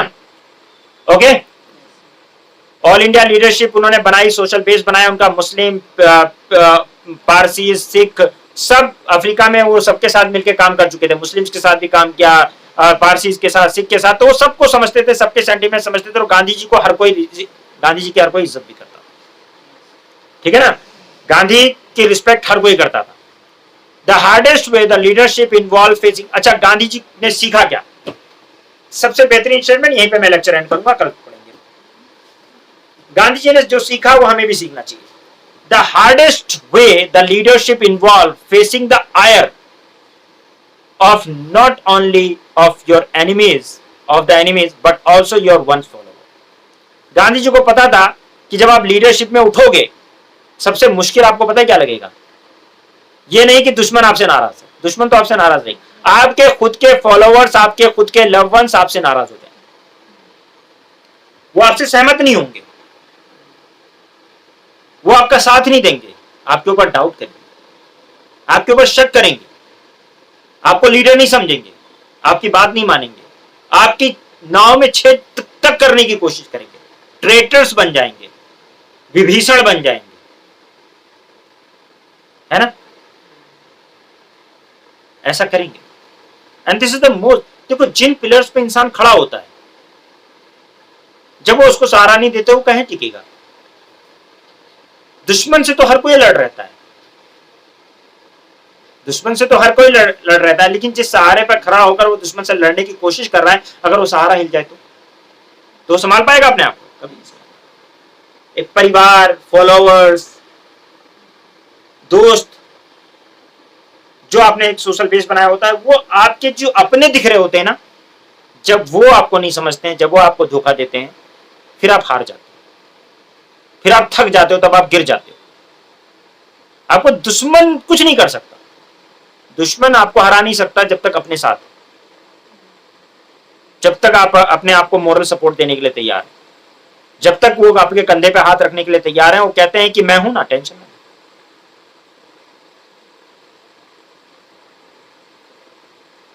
दिक्कत कब होती है? जब कोई जिसको कहना चाहिए मैं हूं ना, परेशान ना हो, मैं हूं, मैं देख लूंगा, वो कह रहा है कि अब मैं तुझे देख लूंगा, तब दिक्कत। तब इंसान नहीं लड़ सकता, ना वो जीत सकता। ये बहुत समझने वाली चीज, हार्डेस्ट वे है ये। लीडरशिप आसानी से नहीं आती है। लोग लीडर क्यों नहीं बनना चाहते? एक बंदा काम करना शुरू करता है, कुछ अच्छा काम करना शुरू करता है, 10 लोग उसके ऊपर डाउट करना शुरू करते हैं। वो कहता है कि मैं कोई अच्छा काम करने के लिए कुछ तैयार कर रहा हूं, मैं कोई अच्छा स्कूल खोल रहा हूं, मैं एक अच्छा हॉस्पिटल खोल रहा हूं। लोग ये नहीं सोचेंगे वो अच्छी बात क्या कह रहा है, सोचेंगे कि इसका टेसिट इंटरेस्ट है। अपनी तरह सोचते हैं ना, इसका कुछ छुपा हुआ इंटरेस्ट है, ये बेईमानी करना चाह रहा है, ये पैसा कमाना चाह रहा है, ये इसका ये सोच। ये नहीं सोचेंगे कि ये हमारे लिए भी सोच रहा है, क्योंकि वो नहीं सोचते ना, अपनी तरह समझते। तो सोचते कोई आदमी मुखलिस होकर कैसे किसी और के लिए काम कर सकता है? नहीं लगता लोगों को, क्योंकि लोग ऐसे ही नहीं। उसके ऊपर डाउट करेंगे, उसके ऊपर शक करेंगे, उसके पैर खींचने की कोशिश करेंगे, डायरेक्ट भी करेंगे, इनडायरेक्टली भी करेंगे, कहीं से पेच लगाएंगे, कुछ ना कुछ करेंगे। समझ रहे हो? तो ये जो है गांधी जी ने सीख लिया था, और इसीलिए गांधी जी को किसी से एक्सपेक्टेशन नहीं थी। मैंने कहा ना कि किसी से एक्सपेक्टेशन नहीं थी। क्यों? क्योंकि एक्सपेक्टेशन हर्ट्स। अपना जो अच्छा करना है करो, let's forget it what anyone is saying. क्योंकि अगर आप ये सोचते रहे ना कि ये सामने वाला क्या सोचेगा, वो सोचेगा, एंड ऑफ द डे आप हर किसी को खुश नहीं कर सकते। कुछ ना कुछ गोडसे होंगे जो आपको गोली मार देंगे, कुछ उनको इंस्पायर करने वाले सावरकर भी होंगे। आप सबको खुश नहीं कर सकते, यू कैन नॉट। चाहे आप गांधी हो जाओ, Gandhi was such a noble soul, I respect him from the core of my heart, but I know, मैं ये भी जानता हूं कि कोई बंदा आज के दौर में, एक गांधी इंडिया में पैदा नहीं हो सकता दोबारा। मुझे नहीं लगता कि गांधी दोबारा इंडिया में पैदा हो सकता है। इंडिया के कहीं पूरे वर्ल्ड में दोबारा कोई गांधी पैदा हो सकता है? वो थे कभी, कुछ लोग थे, कुछ लोग, बहुत रेयर, बहुत कम। गांधी ने जो जो सेक्रीफाइस किए हैं, जो जो चीजें की हैं, करना आसान नहीं है। बदनाम करना आसान है, मुफ्त पिक्चर बना के, फोटोज बनाकर गांधी जी को गालियां देना आसान है, लेकिन गांधी होना आसान है। It is very difficult to be Gandhi. और उस बूढ़े आदमी को गोली मार दिया है। मतलब उस बूढ़े आदमी को जो अहिंसा करता रहा, उसको तुमने गोली मार दी, तो मतलब नहीं जीत पाया आखिर उससे तुम। तो गांधी होना आसान नहीं। जो बंदा अपने प्रिंसिपल पे टिका रहता है ना, उसको मरकर भी अमर हो जाता है। आज गांधी जी को मरे हुए 70-80 साल हो रहे हैं, लेकिन आज भी शाहबान अली जैसे लोग और ऐसे बहुत से लोग, they appreciate, they respect Gandhi from the core of their heart. वो रिस्पेक्ट करते हैं, वो मोहब्बत करते हैं, वो मानते हैं कि गांधी वॉज। और ऐसे बहुत से गोडसे होंगे जो भी गालियां दे रहे होंगे, गोली चला रहे होंगे, और ऐसे बहुत से लोग होंगे जो गांधी जी को गालियां भी दे रहे होंगे, और अनजाने में बहुत से मुस्लिम, बहुत से दलित, जो आज आपका एग्जिस्टेंस इंडिया में है ना, उसकी एक बहुत बड़ी वजह दलितों के एग्जिस्टेंस का, रिजर्वेशन का, या जो भी उनको मिला है, और मुस्लिम्स को जो बहुत इंडिया में जो आज पीसफुली रह रहे थे अभी तक, एक बहुत बड़ी वजह जो है गांधी। आपको मैं बता दूं, गांधी के प्रिंसिपल्स थे जिसकी वजह से आप रह पाए हो। अगर उनके विरोधियों के प्रिंसिपल्स होते ना, तो आप रह नहीं पाते अब तक। जाओ, Gandhi was such a noble soul, I respect him from the core of my heart, but I know, मैं ये भी जानता हूं कि कोई बंदा आज के दौर में, एक गांधी इंडिया में पैदा नहीं हो सकता दोबारा। मुझे नहीं लगता कि गांधी दोबारा इंडिया में पैदा हो सकता है। इंडिया के कहीं पूरे वर्ल्ड में दोबारा कोई गांधी पैदा हो सकता है। वो थे, कभी कुछ लोग थे, कुछ लोग, बहुत रेयर, बहुत कम। गांधी ने जो जो सेक्रीफाइस किए हैं, जो जो चीजें की हैं, करना आसान नहीं है। बदनाम करना आसान है, मुफ्त पिक्चर बना के, फोटोज बनाकर गांधी जी को गालियां देना आसान है, लेकिन गांधी होना आसान है। It is very difficult to be Gandhi. और उस बूढ़े आदमी को गोली मार दिया है। मतलब उस बूढ़े आदमी को जो अहिंसा करता रहा, उसको तुमने गोली मार दी, तो मतलब नहीं जीत पाया आखिर उससे। तुम तो गांधी होना आसान नहीं। जो बंदा अपने प्रिंसिपल पे टिका रहता है ना, उसको मारकर भी, वो मरकर भी अमर हो जाता है। आज गांधी जी को मरे हुए 70-80 साल हो रहे हैं, लेकिन आज भी शाहबान अली जैसे लोग और ऐसे बहुत से लोग, they appreciate, they respect Gandhi from the core of their heart. वो रिस्पेक्ट करते हैं, वो मोहब्बत करते हैं, वो मानते हैं कि गांधी वाज। और ऐसे बहुत से गोडसे होंगे जो भी गालियां दे रहे होंगे, गोली चला रहे होंगे, और ऐसे बहुत से लोग होंगे जो गांधी जी को गालियां भी दे रहे होंगे, और अनजाने में बहुत से मुस्लिम, बहुत से दलित, जो आज आपका एग्जिस्टेंस इंडिया में है ना, उसकी एक बहुत बड़ी वजह दलितों के एग्जिस्टेंस का, रिजर्वेशन का, या जो भी उनको मिला है, और मुस्लिम्स को जो बहुत इंडिया में जो आज पीसफुली रह रहे थे अभी तक, एक बहुत बड़ी वजह जो है गांधी। आपको मैं बता दूं, गांधी के प्रिंसिपल्स थे जिसकी वजह से आप रह पाए हो।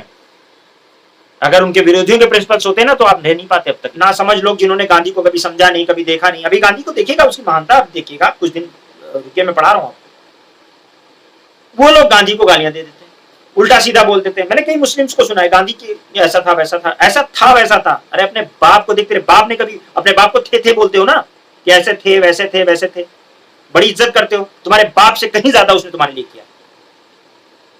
तुम्हारे लिए क्या है? आज जिस हवा में तुम सांस ले पा रहे हो सुकून से ना, वो गांधी ने उसमें बड़ा कॉन्ट्रीब्यूशन दिया है, जिस आजादी की हवा में सांस ले। और ऐसे बहुत लोगों ने दिया है, तो यू मस्ट रिस्पेक्ट दैम। कुछ तो किया है तुम्हारे लिए। गांधी को बुरा बोलने से पहले 100 बार सोचना चाहिए, अपना इंट्रोस्पेक्शन करना चाहिए कि मैं कहां एग्जिस्ट करता हूं। तो समझ में आएगा कि तुम पैरों की धूल के बराबर नहीं हो उस गांधी, जिसको तुम ऐसा बोल रहे हो, या उसको गालियां दे रहे हो, या उसको ये कह रहे हो कि he was not a nice man.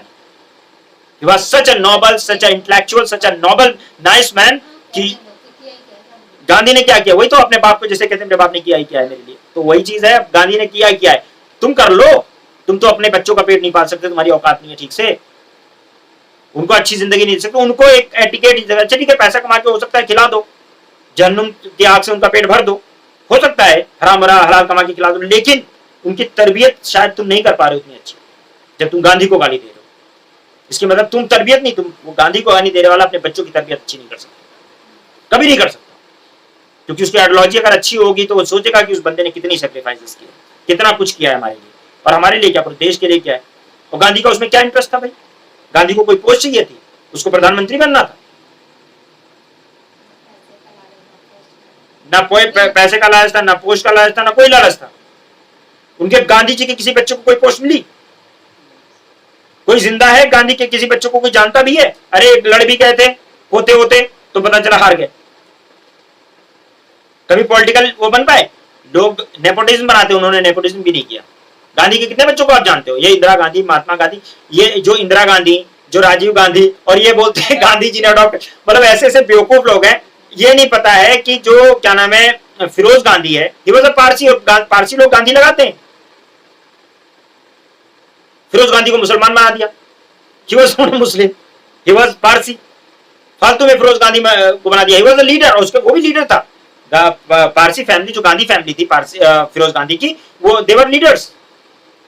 और इनको क्योंकि पारसियों के नाम मुसलमानों से मिलते हैं तो ये बना देते हैं फटाक से। वो आफ्ताब एक बंदा था, वो भी पारसी है, उसको मुसलमान बना दिया, क्रिमिनल जो है। इसी तरह से ये क्या नाम है फिरोज गांधी था, और फिरोज गांधी भाई दादा है, क्या नाम है इंदिरा गांधी के हस्बैंड है, ठीक है, बहुत बड़े लीडर थे वो भी। उनकी लीडरशिप से फिर ये वो है। और नेहरू नाना थे, लेकिन गांधी जी के नाम से उनका कोई वास्ता नहीं है कि गांधी मतलब महात्मा गांधी मोहनदास करमचंद गांधी से फिरोज गांधी का कोई रिलेशन नहीं है, ठीक है ना। बट लोग क्या करते हैं कि ऐसी ऐसी स्टोरीज आ रही है, पता नहीं किन किन लोगों ने बनाया, अल्लाह बेहतर जाने, कि वो उनको मोहब्बत हो गई थी मुस्लिम से, इंदिरा गांधी को, तो उन्होंने कहा कि क्या नाम है मुस्लिम तो से शादी हो नहीं सकती, तो मैं अडॉप्ट कर लेता हूं फिरोज गांधी को। ये कहानी ये पता है कि फिरोज गांधी को गांधी जी ने अडॉप्ट कर लिया और इसीलिए गांधी को गांधी गांधी लग रहा है, ये स्टोरी बताई जाती है, जबकि वो पहले से ही गांधी है भाई। फिरोज गांधी का हिस्ट्री उठा के देख लो, उसके फादर वगैरह सब गांधी ही है, कोई अडॉप्टेड नहीं है कि बाद में गांधी बन गए। फालतू की बकवास है, लेकिन लोग करते हैं और बहुत से लोग इस पे बिलीव भी करते, इतना फैला दिया कि लोग बिलीव करते। और तो अल्लाह का शुक्र है कि उस समय व्हाट्सएप यूनिवर्सिटी नहीं थी, फेसबुक क्या नाम है कॉलेजेस नहीं थे, नहीं तो फेसबुक यूनिवर्सिटी और व्हाट्सएप कॉलेजेस होते तो पता नहीं क्या होता। फिर भी इतना फैला दिया, अब तो लोगों के दिमाग में गोबर इसलिए भर गया। सो काफी हद तक आपको मैंने गांधी के बारे में कुछ बातें बताई हैं, बहुत थोड़ी सी बताई हैं लेकिन बताई हैं, इंपॉर्टेंट बातें हैं। तो इंशाल्लाह, वैसे आज मेरा पढ़ाने वाने का मन नहीं था पर फिर भी मैंने पढ़ा। कुछ समझ में आया गांधी? गांधी समझ में आए? थोड़े बहुत समझ में आए?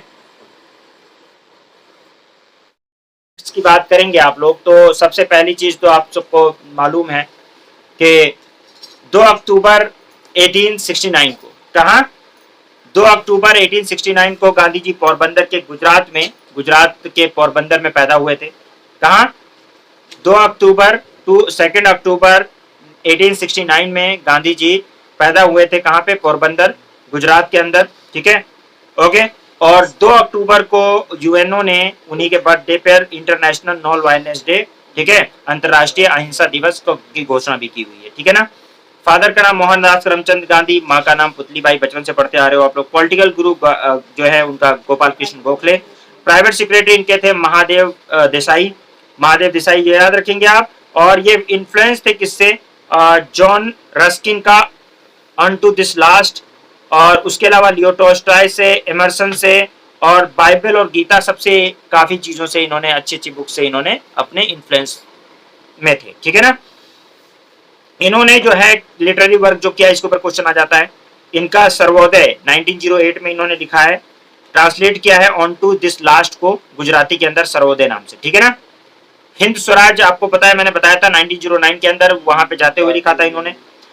माई एक्सपेरिमेंट विद ट्रूथ, ये माई एक्सपेरिमेंट विद ट्रूथ जो है ये ऑटोबायोग्राफी है, 1927 में इन्होंने रिवील की थी। और 1922 तक की जो गांधी जी की लाइफ है उसके बारे में इसमें बातें मिलती है, ओके। उसके अलावा एडिटर के तौर पे इन्होंने इंडियन ओपिनियन 1903 से लेकर 15 तक इंग्लिश में, गुजराती के अंदर और शॉर्ट पीरियड के लिए इन्होंने हिंदी और तमिल में भी इसको निकाला है, ठीक है ना। इंडियन ओपिनियन ये निकालते थे। उसके अलावा हरिजन 1919 से लेकर 1931 तक इंग्लिश में, गुजराती में और हिंदी में न्यूज़पेपर निकालते थे हरिजन के नाम से। यंग इंडिया, और ये सब एग्जाम में क्वेश्चन आए हुए हैं, कोई भी ऐसा नहीं है जिसके ऊपर क्वेश्चन ना पूछा गया हो, चाहे पीसीएस में चाहे आईएएस में।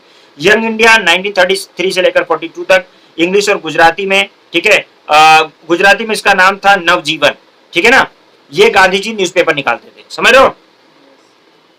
बहुत सारे नामों से गांधी जी को जाना जाता है, जैसे महात्मा। अब इसमें क्वेश्चन पूछा जाता है कि महात्मा का टाइटल किसने दिया था? महात्मा का जो टाइटल था वो रविन्द्रनाथ टैगोर ने दिया था इनको 1717 के अंदर।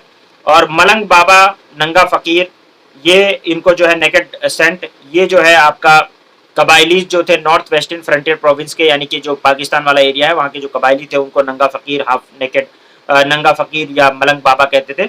उसके अलावा 1930 में ये मोहब्बत के नाम थे। 1930 में हाफ नेकेड सेंट, अर्धनंगा फकीर, इंडियन फकीर और ट्रेटर फकीर कौन कह रहा था? विल्सन चर्चिल ने, प्राइम मिनिस्टर इंग्लैंड का, उसने कहा 1931 में। राष्ट्रपिता इनको कहा सुभाष चंद्र बोस ने। किसने कहा? और ये क्वेश्चन आया हुआ है कि बापू का टाइटल किसने दिया था, यानी राष्ट्रपिता का टाइटल किसने दिया था? तो आंसर है कि सुभाष चंद्र बोस ने दिया था 1944 के अंदर, ठीक है। तो ये कुछ फैक्चुअल चीजें हैं जो आपको याद रखनी चाहिए गांधी जी के बारे में, राइट, ठीक है। उसके अलावा गांधी जी के बारे में अगर आप देखें कि अफ्रीका के अंदर 1893 से लेकर और 1914 तक गांधी जी रहे, ठीक है। अफ्रीका में 1893 के अंदर वो गांधी जी अफ्रीका के अंदर जाते हैं और वहाँ के जो एक्सपीरियंस करते हैं रेशियल डिस्क्रिमिनेशन का बहुत सारी जगहों पे।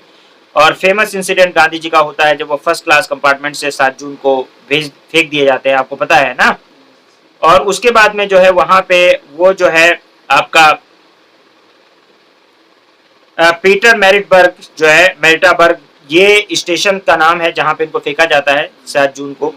और ठीक है ना, यहाँ पे आपने देखा होगा मूवीज वगैरह में दिखाया है कि फेंका जाता है और वहां से उनके लाइफ चेंज हो जाती है। वो 1894 के अंदर वो नेटल इंडियन कांग्रेस बनाते हैं। 1899 के अंदर इंडियन एम्बुलेंस कोर सर्विस देते हैं ड्यूरिंग वॉर वार, जिसके वजह से इनको मिलता है केसरे हिंद का खिताब अंग्रेजों की तरफ से, ठीक है ना। 1904 के अंदर ये आपका इंडियन ओपिनियन मैगजीन निकालते हैं and Phoenix farm at Phoenix near Durban, वहां पे ये फाउंडेशन रखते हैं उसका। फर्स्ट सिविल डिसोबीडियंस मूवमेंट या फर्स्ट सत्याग्रह जो है एशियाटिक ओरिएंटल ऑर्डिनेंस, ठीक है, इन ट्रांसवाल के अंदर जो है ये सिविल डिसोबीडियंस मूवमेंट का पहला एशियाटिक ऑर्डिनेंस इशू करते हैं।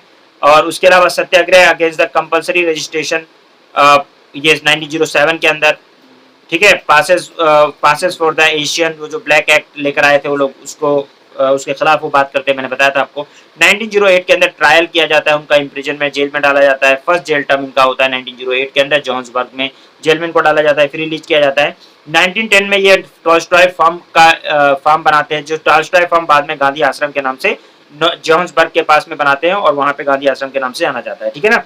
1913 में सत्याग्रह करते हैं against reorganisation of the non Christian marriages, आपको मैंने ये बता रखा ऑलरेडी। 13 में 14 में जो है वो मतलब धीरे धीरे अफ्रीका छोड़ देते हैं हमेशा के लिए, 15 में आके यहाँ पहुंचते हैं, ठीक है ना। ओके, और एम्बुलेंस सर्विसेज के लिए इनको एम्बुलेंस जो सर्विसेज दी थी ड्यूरिंग वॉर वार, मैंने बताया था आपको, तो उस समय इनको केसरे हिंद का खिताब भी मिला था, ठीक है। ओके, केसरे हिंद मतलब राजा, हिंद का राजा, एक टाइटल दिया करते थे इंडियंस को अंग्रेज लोग, ठीक है, केसरे हिंद के नाम से। ओके, लेकिन इसको ये जलियांवाला बाग के टाइम पे वापस कर देंगे, ठीक है। तो ये आपका जो है मतलब हमने वो किया। उसके बाद आपको पता है कि 1915 के अंदर गांधी जी 9 जनवरी 1915, ठीक है, 9 जनवरी 1915 को गांधी जी आते हैं और यहाँ पे सत्याग्रह आश्रम का फाउंडेशन रखते हैं मतलब 1917 के अंदर, ठीक है। Okay, Kochrab near Ahmedabad. आश्रम जो है बाद में साबरमती के पास शिफ्ट हो जाता है। ऑल इंडिया टूर पे फिर निकलते हैं ये घूमने के लिए, ठीक है ना। 1916 के अंदर जो है तक ये एक्टिव पॉलिटिक्स से एकदम मतलब वो रहते हैं। वो वैसे लखनऊ सेशन वो अटेंड करने जाते हैं देखने के लिए, ठीक है ना। लखनऊ सेशन आईएनसी का वो 26 से 30 दिसंबर 1916 में होता है, उसमें वो अटेंड करने के लिए जाते हैं, जहाँ पे राजकुमार शुक्ला जो है वो कल्टीवेटर होते हैं बिहार के, उनको बुलाते हैं चंपारण में, ठीक है, कि भाई आ जाइए। और भी लोग थे उसमें परसू करते हैं वो लोग। 1917 में गांधी जी जो है एक्टिव पॉलिटिक्स में चंपारण मूवमेंट से एंटर करते हैं, ठीक है ना, ग्रीवेंसेस को एड्रेस करने के लिए। तो अब यहाँ से आगे की स्टोरी हम लोग देखेंगे, ठीक है। यहाँ तक हम लोगों ने देख लिया है, इससे आगे की स्टोरी की बात हम लोग आज करेंगे। Gandhi before India, Gandhi before India जो मैंने बताया ये सारी कहानी। अब गांधी जी वापस आ गए इंडिया में। he changed himself to change India, right? Let the change we want to see, let be the change we want to see, ये यहाँ से शुरू होता है। और गांधी जी जो है वो अब एक्टिव धीरे धीरे कैसे उनका काम शुरू होता है इसके बारे में अब हम लोग बात करेंगे। इनका पहला काम था नॉन वायलेंस। क्या था? नॉन वायलेंट सिविल डिसोबीडियंस का पहला प्रिंसिपल क्या था गांधी जी का? अगर हम देखेंगे शुरू से ही अफ्रीका में भी अगर समरी करो गांधी जी का, तो गांधी जी की समरी यह है कि नॉन वायलेंट सिविल डिसोबीडियंस की इन्होंने बात की। अफ्रीका में के अंदर भी गांधीयन मेथड ब्लूप्रिंट क्रिएट हो गया था, ठीक है, नेट प्रैक्टिस कर चुके थे गांधी जी, है ना, और इनको लीडरशिप के लिए प्रिपेयर हो चुके थे गांधी जी, ठीक है। गांधी जी ने ये भी मैंने बताया था कल क्या सीखा था, ठीक, ये गांधी जी के बारे में हमने ये बातें की थी। गांधी जी ने अफ्रीका के अंदर जो जो चीजें की नेट प्रैक्टिस कर लिया, ठीक है। 1915 के अंदर गांधी जी जो है 1915 के अंदर, और जब आते हैं तो कोई पॉलिटिकल स्टैंड नहीं लेते हैं, कोई पब्लिक पॉलिटिकल इशू पे बात नहीं करते हैं ज्यादा, ठीक है, और वो इंडिया को भ्रमण करना शुरू करते हैं। देखो रेलवे से जा रहे हैं, ठीक है ना, वो the air travelling around the, वो कुछ टाइम लेते हैं कि पूरे इंडिया को घूमते हैं, भ्रमण करते हैं, क्योंकि गांधी जी का एक था कि हम दूसरों की बात सुनकर सही चीज का जजमेंट नहीं कर सकते हैं, ठीक है ना। सिर्फ हमें उनको ऑब्जर्व करना पड़ेगा, खुद देखना पड़ेगा कि क्या कंडीशन है और कैसे है। तो उन्होंने कहा कि इंडिया जो है असल में तो गांव में रहता है, India lives in the village, ठीक है ना। भारत जो है वो कहाँ रहता है, गांव में रहता है। उन्होंने ट्रेवल करना शुरू किया, रेलवे का सहारा लिया और घूमते रहे, ठीक है ना। और अहमदाबाद में उन्होंने एक ऑर्गेनाइज किया, आश्रम बनाया अहमदाबाद के अंदर, जिसको गांधी आश्रम के नाम से जाना जाता है, आपको पता है, साबरमती आश्रम, ठीक है। और 1916 के अंदर होम रूल मूवमेंट स्टार्ट होता है और गांधी जी दो उसमें पार्टिसिपेट नहीं करते हैं, ठीक है। गांधी जी जो है वो डीपली कन्विंस थे, बहुत क्यों नहीं, अच्छा गांधी जी क्यों नहीं जाते हैं होम रूल मूवमेंट में, क्योंकि गांधी जी he was deeply convinced, देखो कितना अच्छा लिखा हुआ है, that none of these methods of the political struggle were really viable, only answer lay in सत्याग्रह, ठीक है ना। गांधी जी को एकदम क्लियर था। देखो क्या होता है कि जब जैसे क्या होता है ना कि आदमी सोचता है कि कोई बड़ा दानव है, कोई बड़ा राक्षस है, उसको मारने के लिए लाओ मैं चाकू से मार दूंगा, मैं छुरी से मार दूंगा, मैं आग से मार दूंगा, मैं पानी से मार दूंगा, ये सब टेस्ट कर चुके हैं कि ये कोई हथियार असर नहीं करेगा। अब इनको देख रहे हैं ये पानी से, हथियार से, उन हथियारों से मारने की कोशिश कर रहे हैं जिनमें से कोई हथियार असर नहीं करने वाला है। ये गांधी जी वेरी क्लियर, वो अफ्रीका में जो लड़ रहे थे, जो उन्होंने सत्याग्रह किया, वो अंग्रेजों के खिलाफ ही किया है। तो अंग्रेजों का नेचर भी समझ चुके थे, उनका सारा कुछ समझ चुके थे और सब कुछ समझ चुके थे कि ये इनमें से कोई मेथड काम नहीं करने वाला है, सिर्फ एक काम अगर करेगा तो वो सत्याग्रह काम करेगा, ठीक है ना। 1917 से लेकर 18 तक वो बैकग्राउंड में रहे, पॉलिटिकल डेवलपमेंट जो बैकग्राउंड में रहा है उसमें गांधी जी ने खुद को डायरेक्ट इन्वॉल्व नहीं किया है, कुछ इंसिडेंट्स को छोड़कर। जैसे मैंने आपको बताया चंपारण बिहार के अंदर, अहमदाबाद, इसमें मतलब गांधी जी का समझ लो यहाँ पे हैप्पी बर्थडे होता है, मतलब पहला उनका सत्याग्रह का। तो क्या नाम है, चंपारण बिहार के अंदर उनका पदार्पण होता है। उसके अलावा गुजरात के अंदर अहमदाबाद और खेड़ा, कहाँ पे, ये उनका नेट प्रैक्टिस है। जरा नेट प्रैक्टिस में देख ले बंदा क्या कर रहा है, ठीक है ना। ओके, पहली बात तो ये लोकल इश्यूज थे, क्या थे, गांधी जी के अंदर एक एबिलिटी थी, पता है क्या, वो छोटी चीज को नेशनल इशू बना देते थे, मासेस को कंट्रोल कर देते। उनके अंदर एक लीडरशिप की बहुत बड़ी क्वालिटी पैदा हो गई थी कि वो छोटी सी इशू को उठा के नेशनल इशू बना दिया करते थे। मतलब छोटी चीज को लेते थे जो कनेक्ट करता था लोगों को। जैसे सॉल्ट को उन्होंने क्यों चुना, क्योंकि सॉल्ट हर घर की जरूरत थी, ठीक है, जब सॉल्ट सत्याग्रह करेंगे तब। तो इसलिए मतलब Gandhi ji was very proficient in this things. तो उनको समझ में आ गया था कि कैसे करना है। स्ट्रगल करने के लिए लीडर वही होता है जो समझता है चीजों को। तो related to the specific local issues से होते हैं, they were fought for the economic demand of the masses.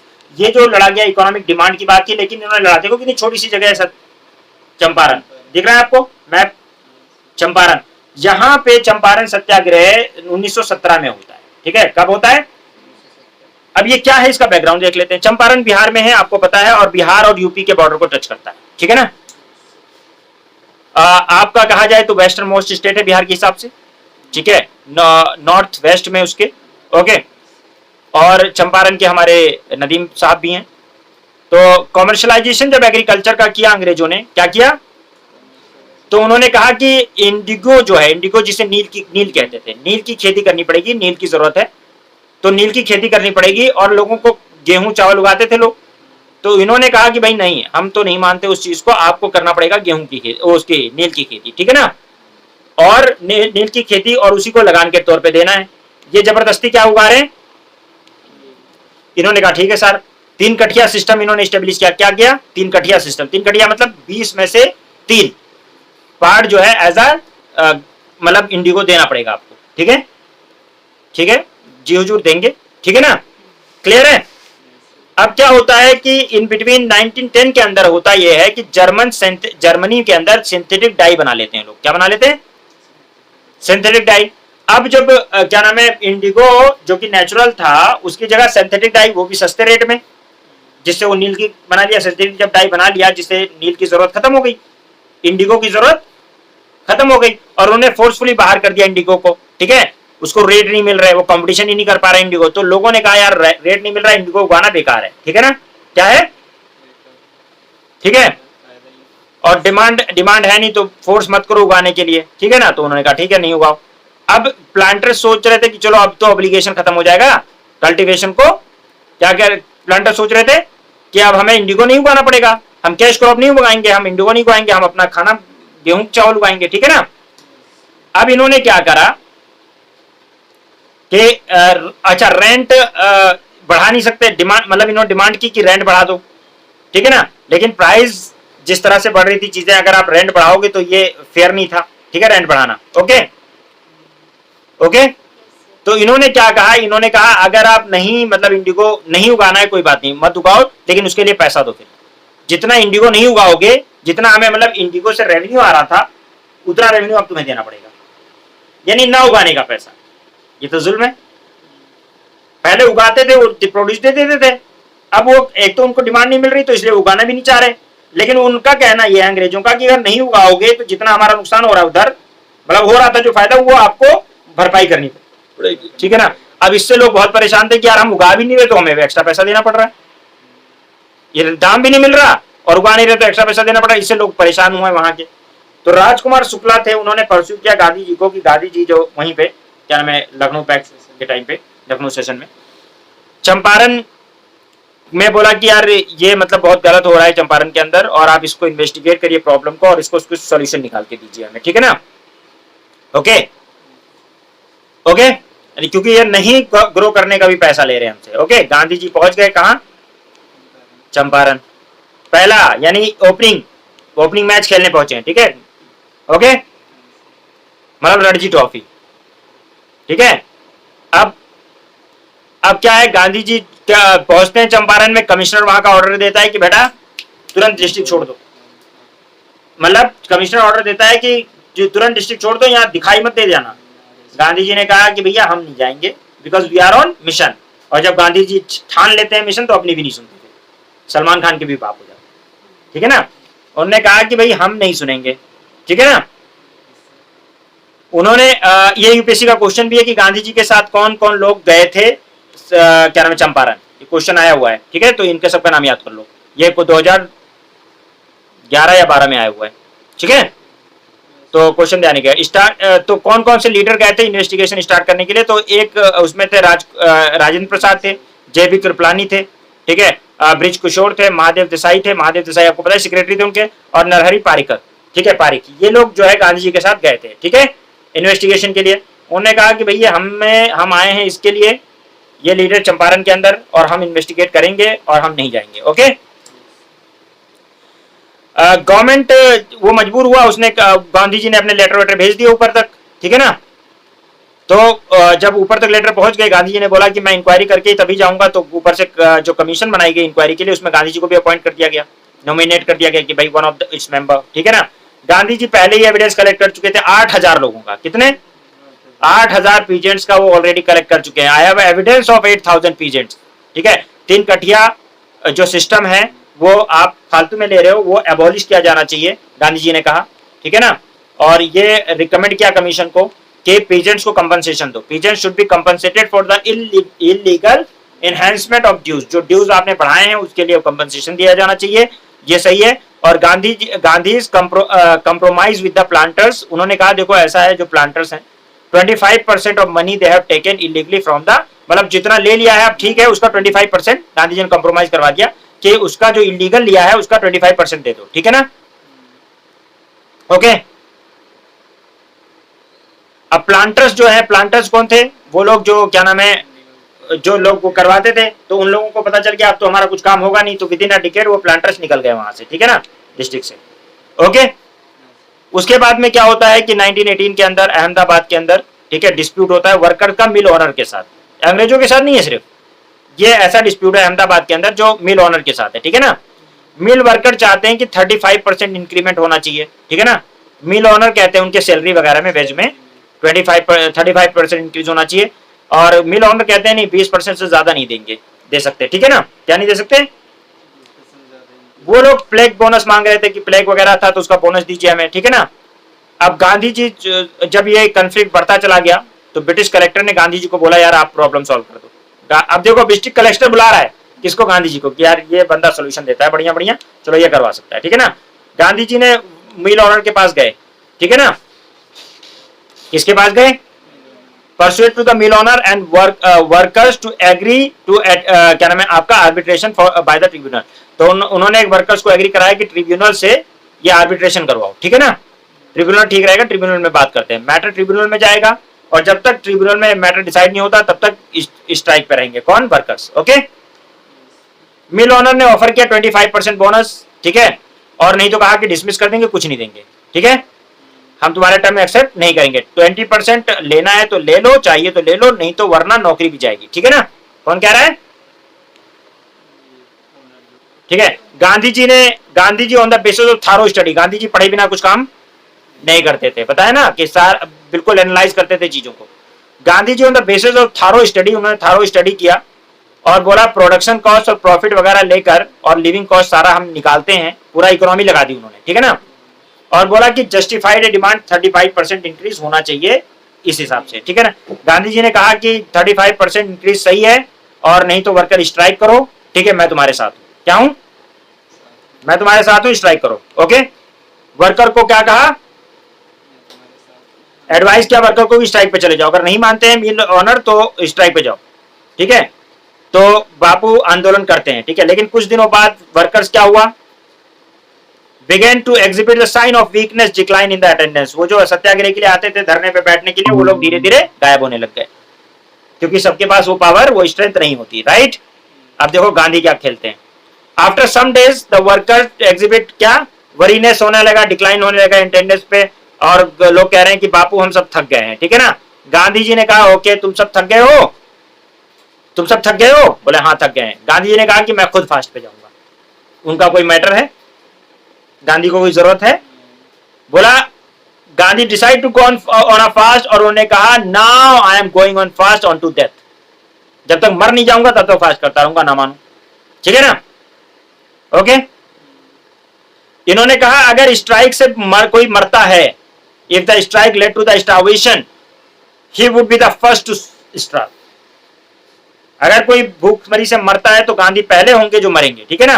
And the fast was the fulfilment of that, and fast was a fulfilment of that promise. और बोला कि मैं अगर कोई भूखमरी से, उनका कहना यह था कि अगर भूखमरी से मरता है, तुम लोग कहते हो ना भूखमरी से मर जाएंगे हमारे बच्चे, तो ठीक है मैं फास्ट पे जा रहा हूं। ये किसको आंसर है?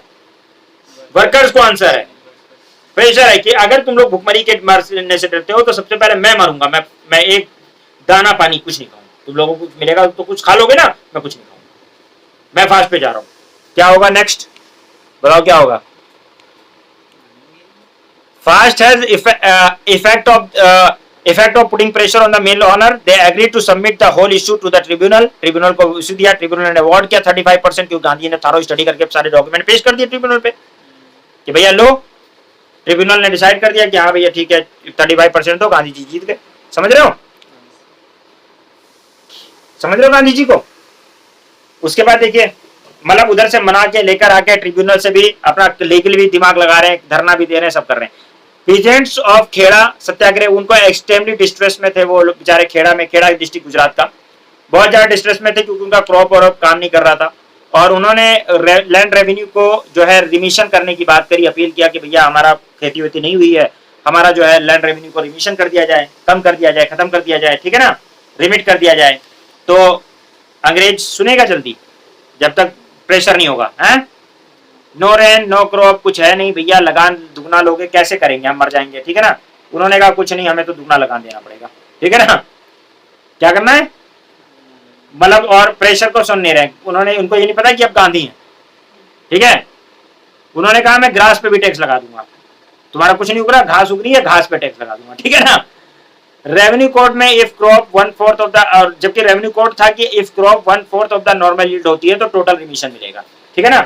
अगर क्रॉप नहीं हो रही है, ये कोड में है कि अगर नहीं मिल रहा है यानी 1/4 भी नहीं हो रहा तो उसमें पूरा रिमिशन मिलेगा, आपको टैक्स नहीं देने की जरूरत है। तो गांधी जी पहुंच जाते हैं।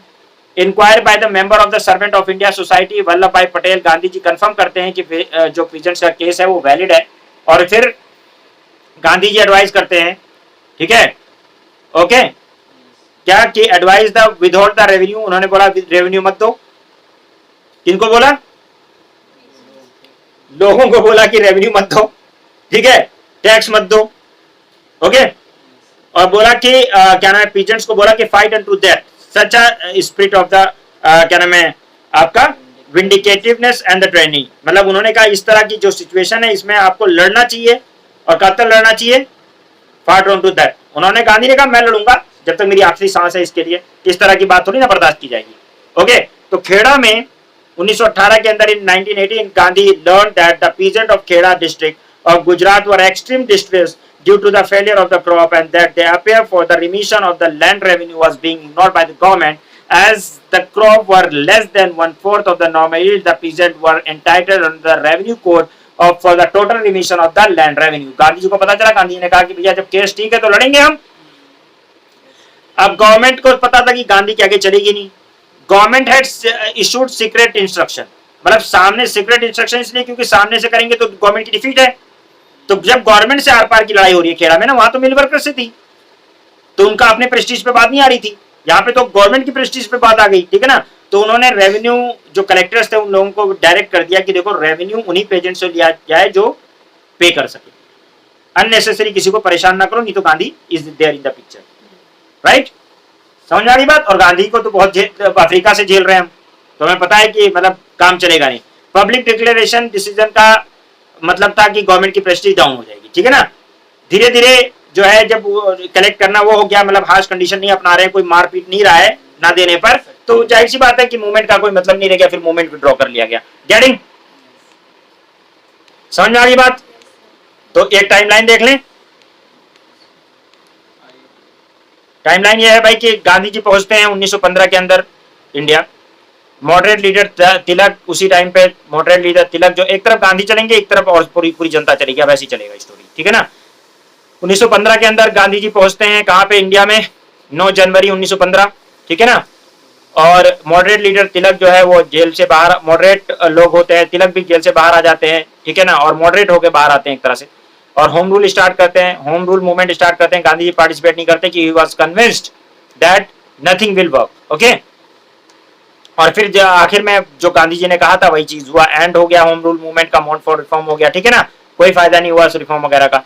तो चंपारण 1917 में, 1918 में खेड़ा और अहमदाबाद खेल लिए गांधी जी। इधर मॉड फॉर रिफॉर्म के बाद में फेड आउट हो गया क्या, मॉड फॉर रिफॉर्म की बात, यानी मॉड फॉर रिफॉर्म मतलब क्या, मॉन्टेस्क्यू चेंज फॉर रिफॉर्म, यानी कि गवर्नमेंट ऑफ इंडिया 1990, उसमें जो उन्होंने प्रॉमिस किया, और उसके पहले जो अगस्त डिक्लेरेशन, मतलब जो मॉन्टेस्क्यू डिक्लेरेशन था, उसमें एकदम क्लियर कह दिया था मॉन्टेस्क्यू ने कि हम धीरे धीरे जेन्युइन पावर ट्रांसफर करेंगे, जिससे एनी बेसेंट और शांत हो गई थी। बाल गंगाधर तिलक को काम था, वो निकल लिए कहा, विदेश। तो रॉलेट एक्ट जो है उसके बाद फिर इनको तो कैरेट स्टिक मॉडल था इनका, एक तरफ ये कैरेट दिखाते थे गवर्नमेंट ऑफ इंडिया एक्ट के रूप में, मॉन्ट फॉर रिफॉर्म के रूप में, दूसरी तरफ ये रॉलेट एक्ट के रूप में स्टिक दिखाते थे। 1919 के अंदर इन्होंने रॉलेट एक्ट लेकर आए। रॉलेट एक्ट रॉलेट सत्याग्रह उसके बाद शुरू होता है। क्या होता है रॉलेट सत्याग्रह? रॉलेट एक्ट में क्या था पता है? विदाउट ट्रायल किसी को भी उठा के जेल में डाल देना है, ट्रायल के बिना उठा के जेल में डाल देना है। तो इसके खिलाफ जो है सत्याग्रह करने के लिए रॉलेट एक्ट। तो रॉलेट एक्ट एक तरह से मॉन्ट फॉर रिफॉर्म की कैरेट है, तो इधर क्या है, स्टिक है, ठीक है ना। ओके, न्यू एक्ट जो है, तो यहाँ पे रिफॉर्म जो है करने की बात कर रहे हैं, लेकिन रॉलेट एक्ट भी ले आए। रॉलेट एक्ट जब लेकर आए तो उसमें प्रोविजन में क्या था कि गवर्नमेंट के पास अथॉरिटी थी कि बिना किसी ट्रायल के, बिना किसी कोर्ट में ले जाए उनको उठा के जेल में डाल देना है। तो एक तरह से इंडियंस को कोई सिविल लिबर्टी नहीं की थी। और क्यों सिविल लिबर्टी? इसको ब्लैक बिल के तौर पे इसको माना जाता है। इंपीरियल लेजिस्लेटिव काउंसिल ने इसको पास किया। ये एक तरह से ये मतलब मौकरी है एक तरह से, है ना।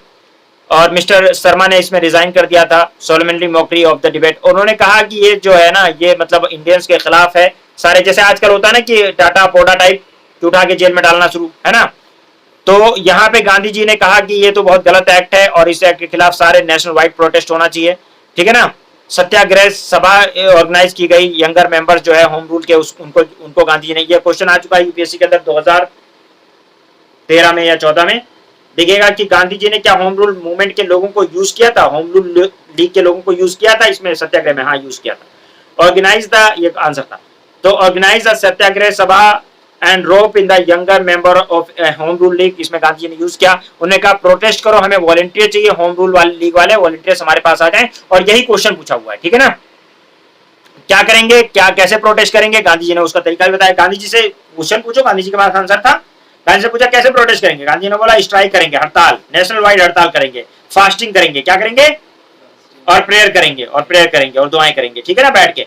Civil disobedience against the specific laws, हम उसके लॉ को नहीं मानेंगे। हम लोग जो डिसोबीडियंस करेंगे, हम सबमिट नहीं करेंगे लॉ पे, ठीक है ना।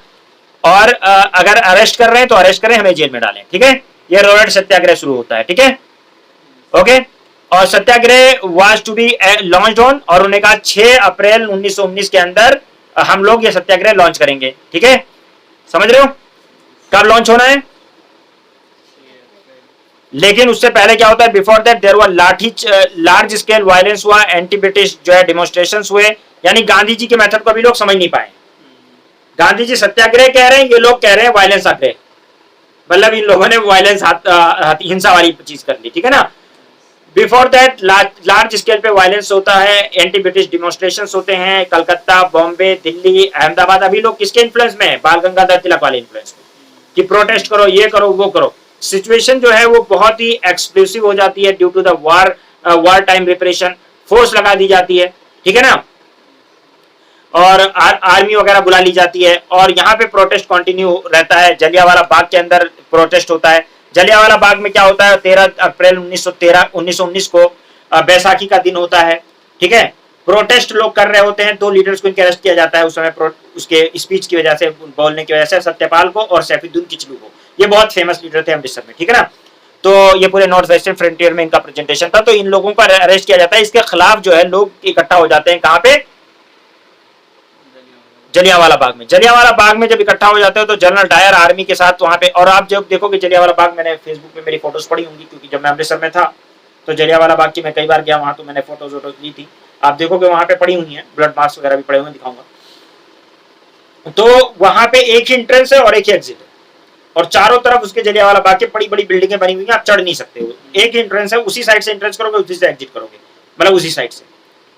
तो वहीं पे उसने पूरा ब्लॉक कर दिया, ठीक है, ब्लॉक कर दिया। अंदर लोग निहत्थे लोग थे, एग्जिट पॉइंट ब्लॉक करने के बाद निकल नहीं सकते थे। और कुआं था वहां पे, उसमें एक कुआं था, वो पूरा मैदान है। वहां पे उसने अनआर्म्ड जो क्राउड था उसके ऊपर, जो प्रोटेस्ट कर रहे थे, पीसफुल प्रोटेस्ट कर रहे थे, उन लोगों को गोली मारनी शुरू की, मतलब गोली चलवा दी। और चलवाने के बाद 1526 लोग लगभग उसमें मरे, और लोग भाग रहे थे। तो यानी कि बुलेट मार्क जो है वहां पे भी है, क्या नाम है, दीवारों पे भी बुलेट मार्क है, उसको ऐसे रिवाइड से घेर रखा है। और शहीदी स्तंभ बना दिया वहां पे, एक शहीदी कुआं बना दिया है। वो कुएं में लोग अपने आप को बचाने के लिए समझ नहीं आ रहा था क्या करें, तो कुएं में कूद रहे थे लोग। और जब कुएं में कूद रहे थे तो कुएं में भी वो गोली जा रहे थे, मार रहे थे, तो पूरा कुआं लाशों से भर गया था। इतना मतलब लोगों को मारा था। तो इसके खिलाफ जो है रविन्द्रनाथ टैगोर को पता है नाइटहुड का खिताब मिला हुआ था, और ऐसे ही कई लोगों को खिताब मिले हुए थे उस समय। ये अनसिविलाइज्ड और ब्रूटल जो काम किया था, इसके लिए गांधी जी ने बोला कि वायलेंस बंद करो, बहुत हो गया वायलेंस। गांधी जी ने अपने केसरे हिंद का खिताब जो है वापस ले लिया, वापस दे दिया। और रविन्द्रनाथ टैगोर ने अपने सर का खिताब वापस कर दिया, बोला कि नहीं, हमें सर नहीं चाहिए, खिताब आप लोगों के लिए, आप लोग जो है हमारे लोगों को मार रहे हो, ठीक है ना। गांधी जी ने वायलेंस के एटमॉस्फेयर को देखते हुए कि ये हमारी बात को समझ नहीं पा रहे, गांधी जी ने मूवमेंट को 18 अप्रैल 1919 को विड्रॉ कर लिया। क्या कर लिया, विड्रॉ कर लिया, कि ये समझ नहीं पा रहे हैं, जलियांवाला बाग जैसे पता नहीं कितने जलियांवाला बाग ये लोग कर देंगे, ठीक है। तो ये हुआ। उसके बाद देखिए जलियांवाला बाग ऐसे ही वहां पे लगा हुआ है, जलियांवाला बाग आप जाएंगे तो देखेंगे। और यहाँ पे ये जब आए थे वो कनाडा के, उस समय वो इंग्लैंड के प्राइम मिनिस्टर, तो डेविड कैमरून वगैरह, तो जाके वहां पे उन्होंने होमेज वगैरह दिया था वहाँ। लेकिन उससे क्या होता है, इन लोगों को मार दिया था उस समय, अब तो ठीक है, माफी वाफी मतलब तलाफी की। मूवी में एक और चीज दिखा है, जनरल डायर से जब एक पैनल बिठाई जाती है, उससे वो लोग पूछते हैं तुमने ऐसा किया, तो तुम्हें ऐसा बिल्कुल भी बुरा नहीं लगा या कुछ नहीं लगा कि वहाँ वेमेन थी और बच्चे थे? वो बोलता है बिल्कुल कुछ नहीं। वही तो वो बोलता है कि मुझे कुछ लगा ही नहीं, हाँ, उनके लिए वो जरूरी था। मतलब उसको ये था कि मिलिट्री लॉ लगा हुआ है, नहीं, उसको रिग्रेट इसलिए उसने नहीं किया क्योंकि मिलिट्री लॉ जब लगता है, ये अंग्रेजों का ही लॉ है आज, जब कर्फ्यू लग जाता है, मिलिट्री लॉ लग जाता है, तो बोला नो, नहीं बाहर निकलना है तो नहीं निकलना है, निकले तो गोली कॉन्सिक्वेंसेस झेलोगे, ठीक है ना। तो वो स्ट्रिक्ट कॉलोनियल मेंटेलिटी थी, इनह्यूमन मेंटेलिटी थी। उसको ये था कि मार्शल लॉ लगा हुआ है, तुम कैसे प्रोटेस्ट कर रहे हो। वो पैनल भी उस चीज को क्रिटिसाइज करती है, उसको ही सामने ही उसको बोलते हैं। वो तो जाहिर सी बात है यार, इतना इनह्यूमन है, लेकिन उसको फर्क नहीं पड़ रहा ना। उसने वो बोला बस रूल इज रूल, मैंने रूल के हिसाब से काम किया। वो यही कहता है ना कि मिलिट्री लॉ लगा हुआ है, रूल के according I can take, I have this power, कि अगर मतलब इस तरह से होता तो मैं कर सकता हूँ।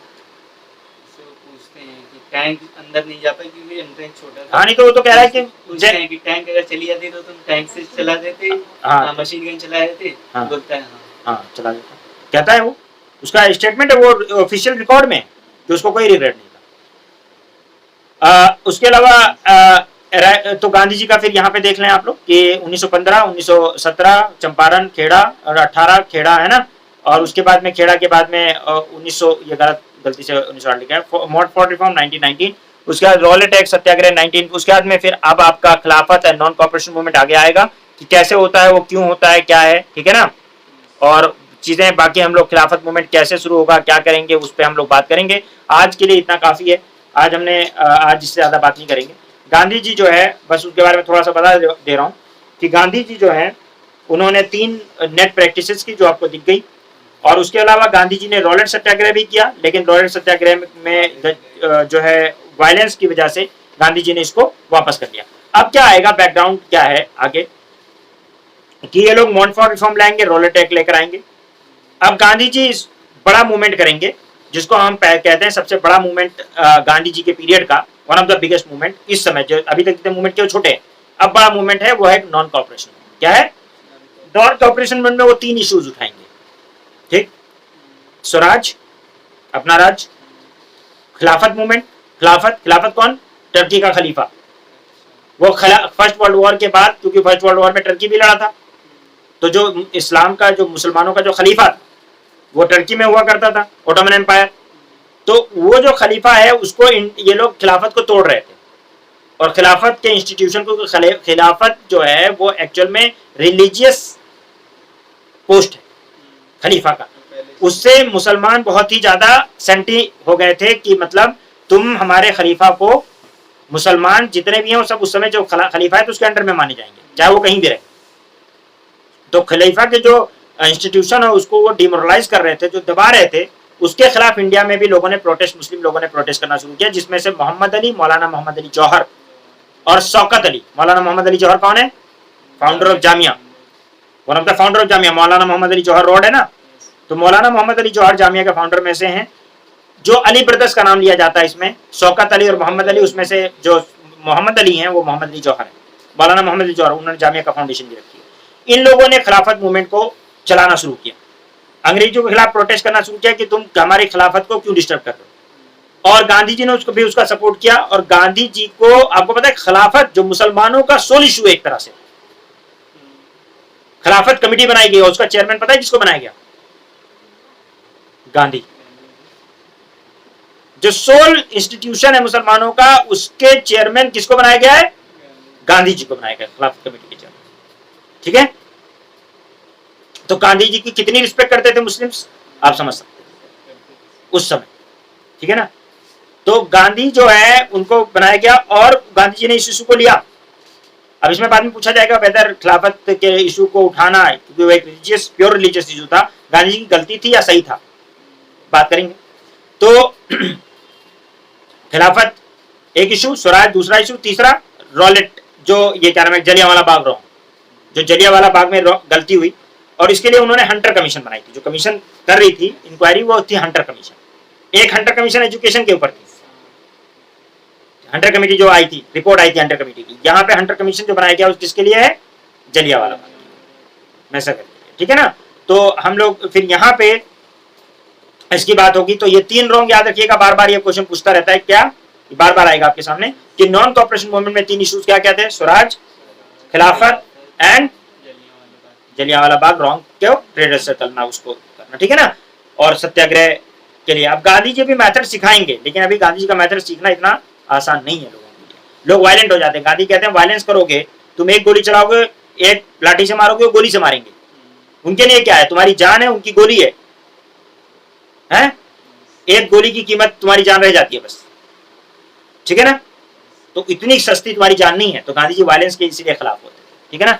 और बोलते थे ना, ये अहिंसा जो है और सच, ये बुजदिलों का हथियार नहीं है, ये बहुत करेज चाहिए।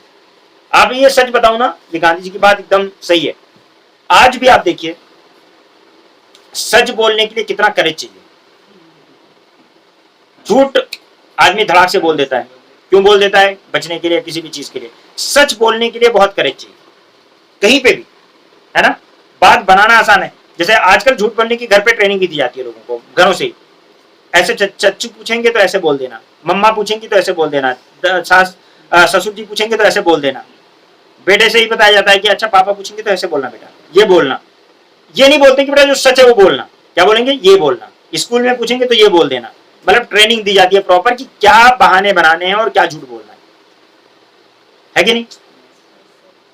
क्यों ऐसे बोल देना, जो सच है वो बोलना ना। बच्चों को ये सिखाओ कि बेटा जो सच है वो बोलना है, नहीं बोलना है, खामोश रहना है, बात खत्म। नहीं बोलो, लेकिन झूठ क्यों बोलो। आपको नहीं बताना है कोई बात, आपकी राइट टू प्राइवेसी है, ठीक है, चुप रहो।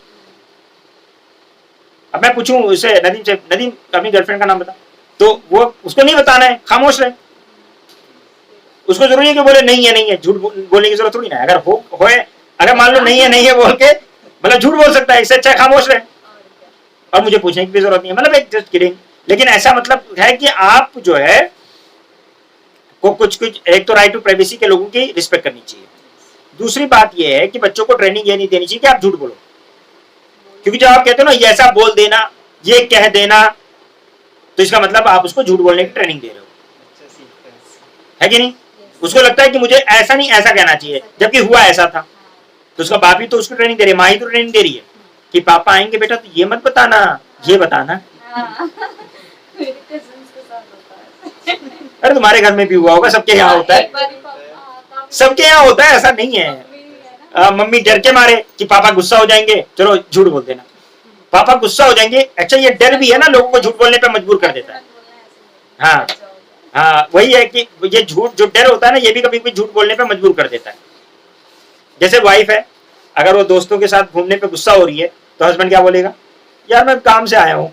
वो झूठ बोलेगा ही नहीं कि मैं दोस्तों के साथ आया हूँ, ये भी जो झूठ है। क्यों, है कि नहीं।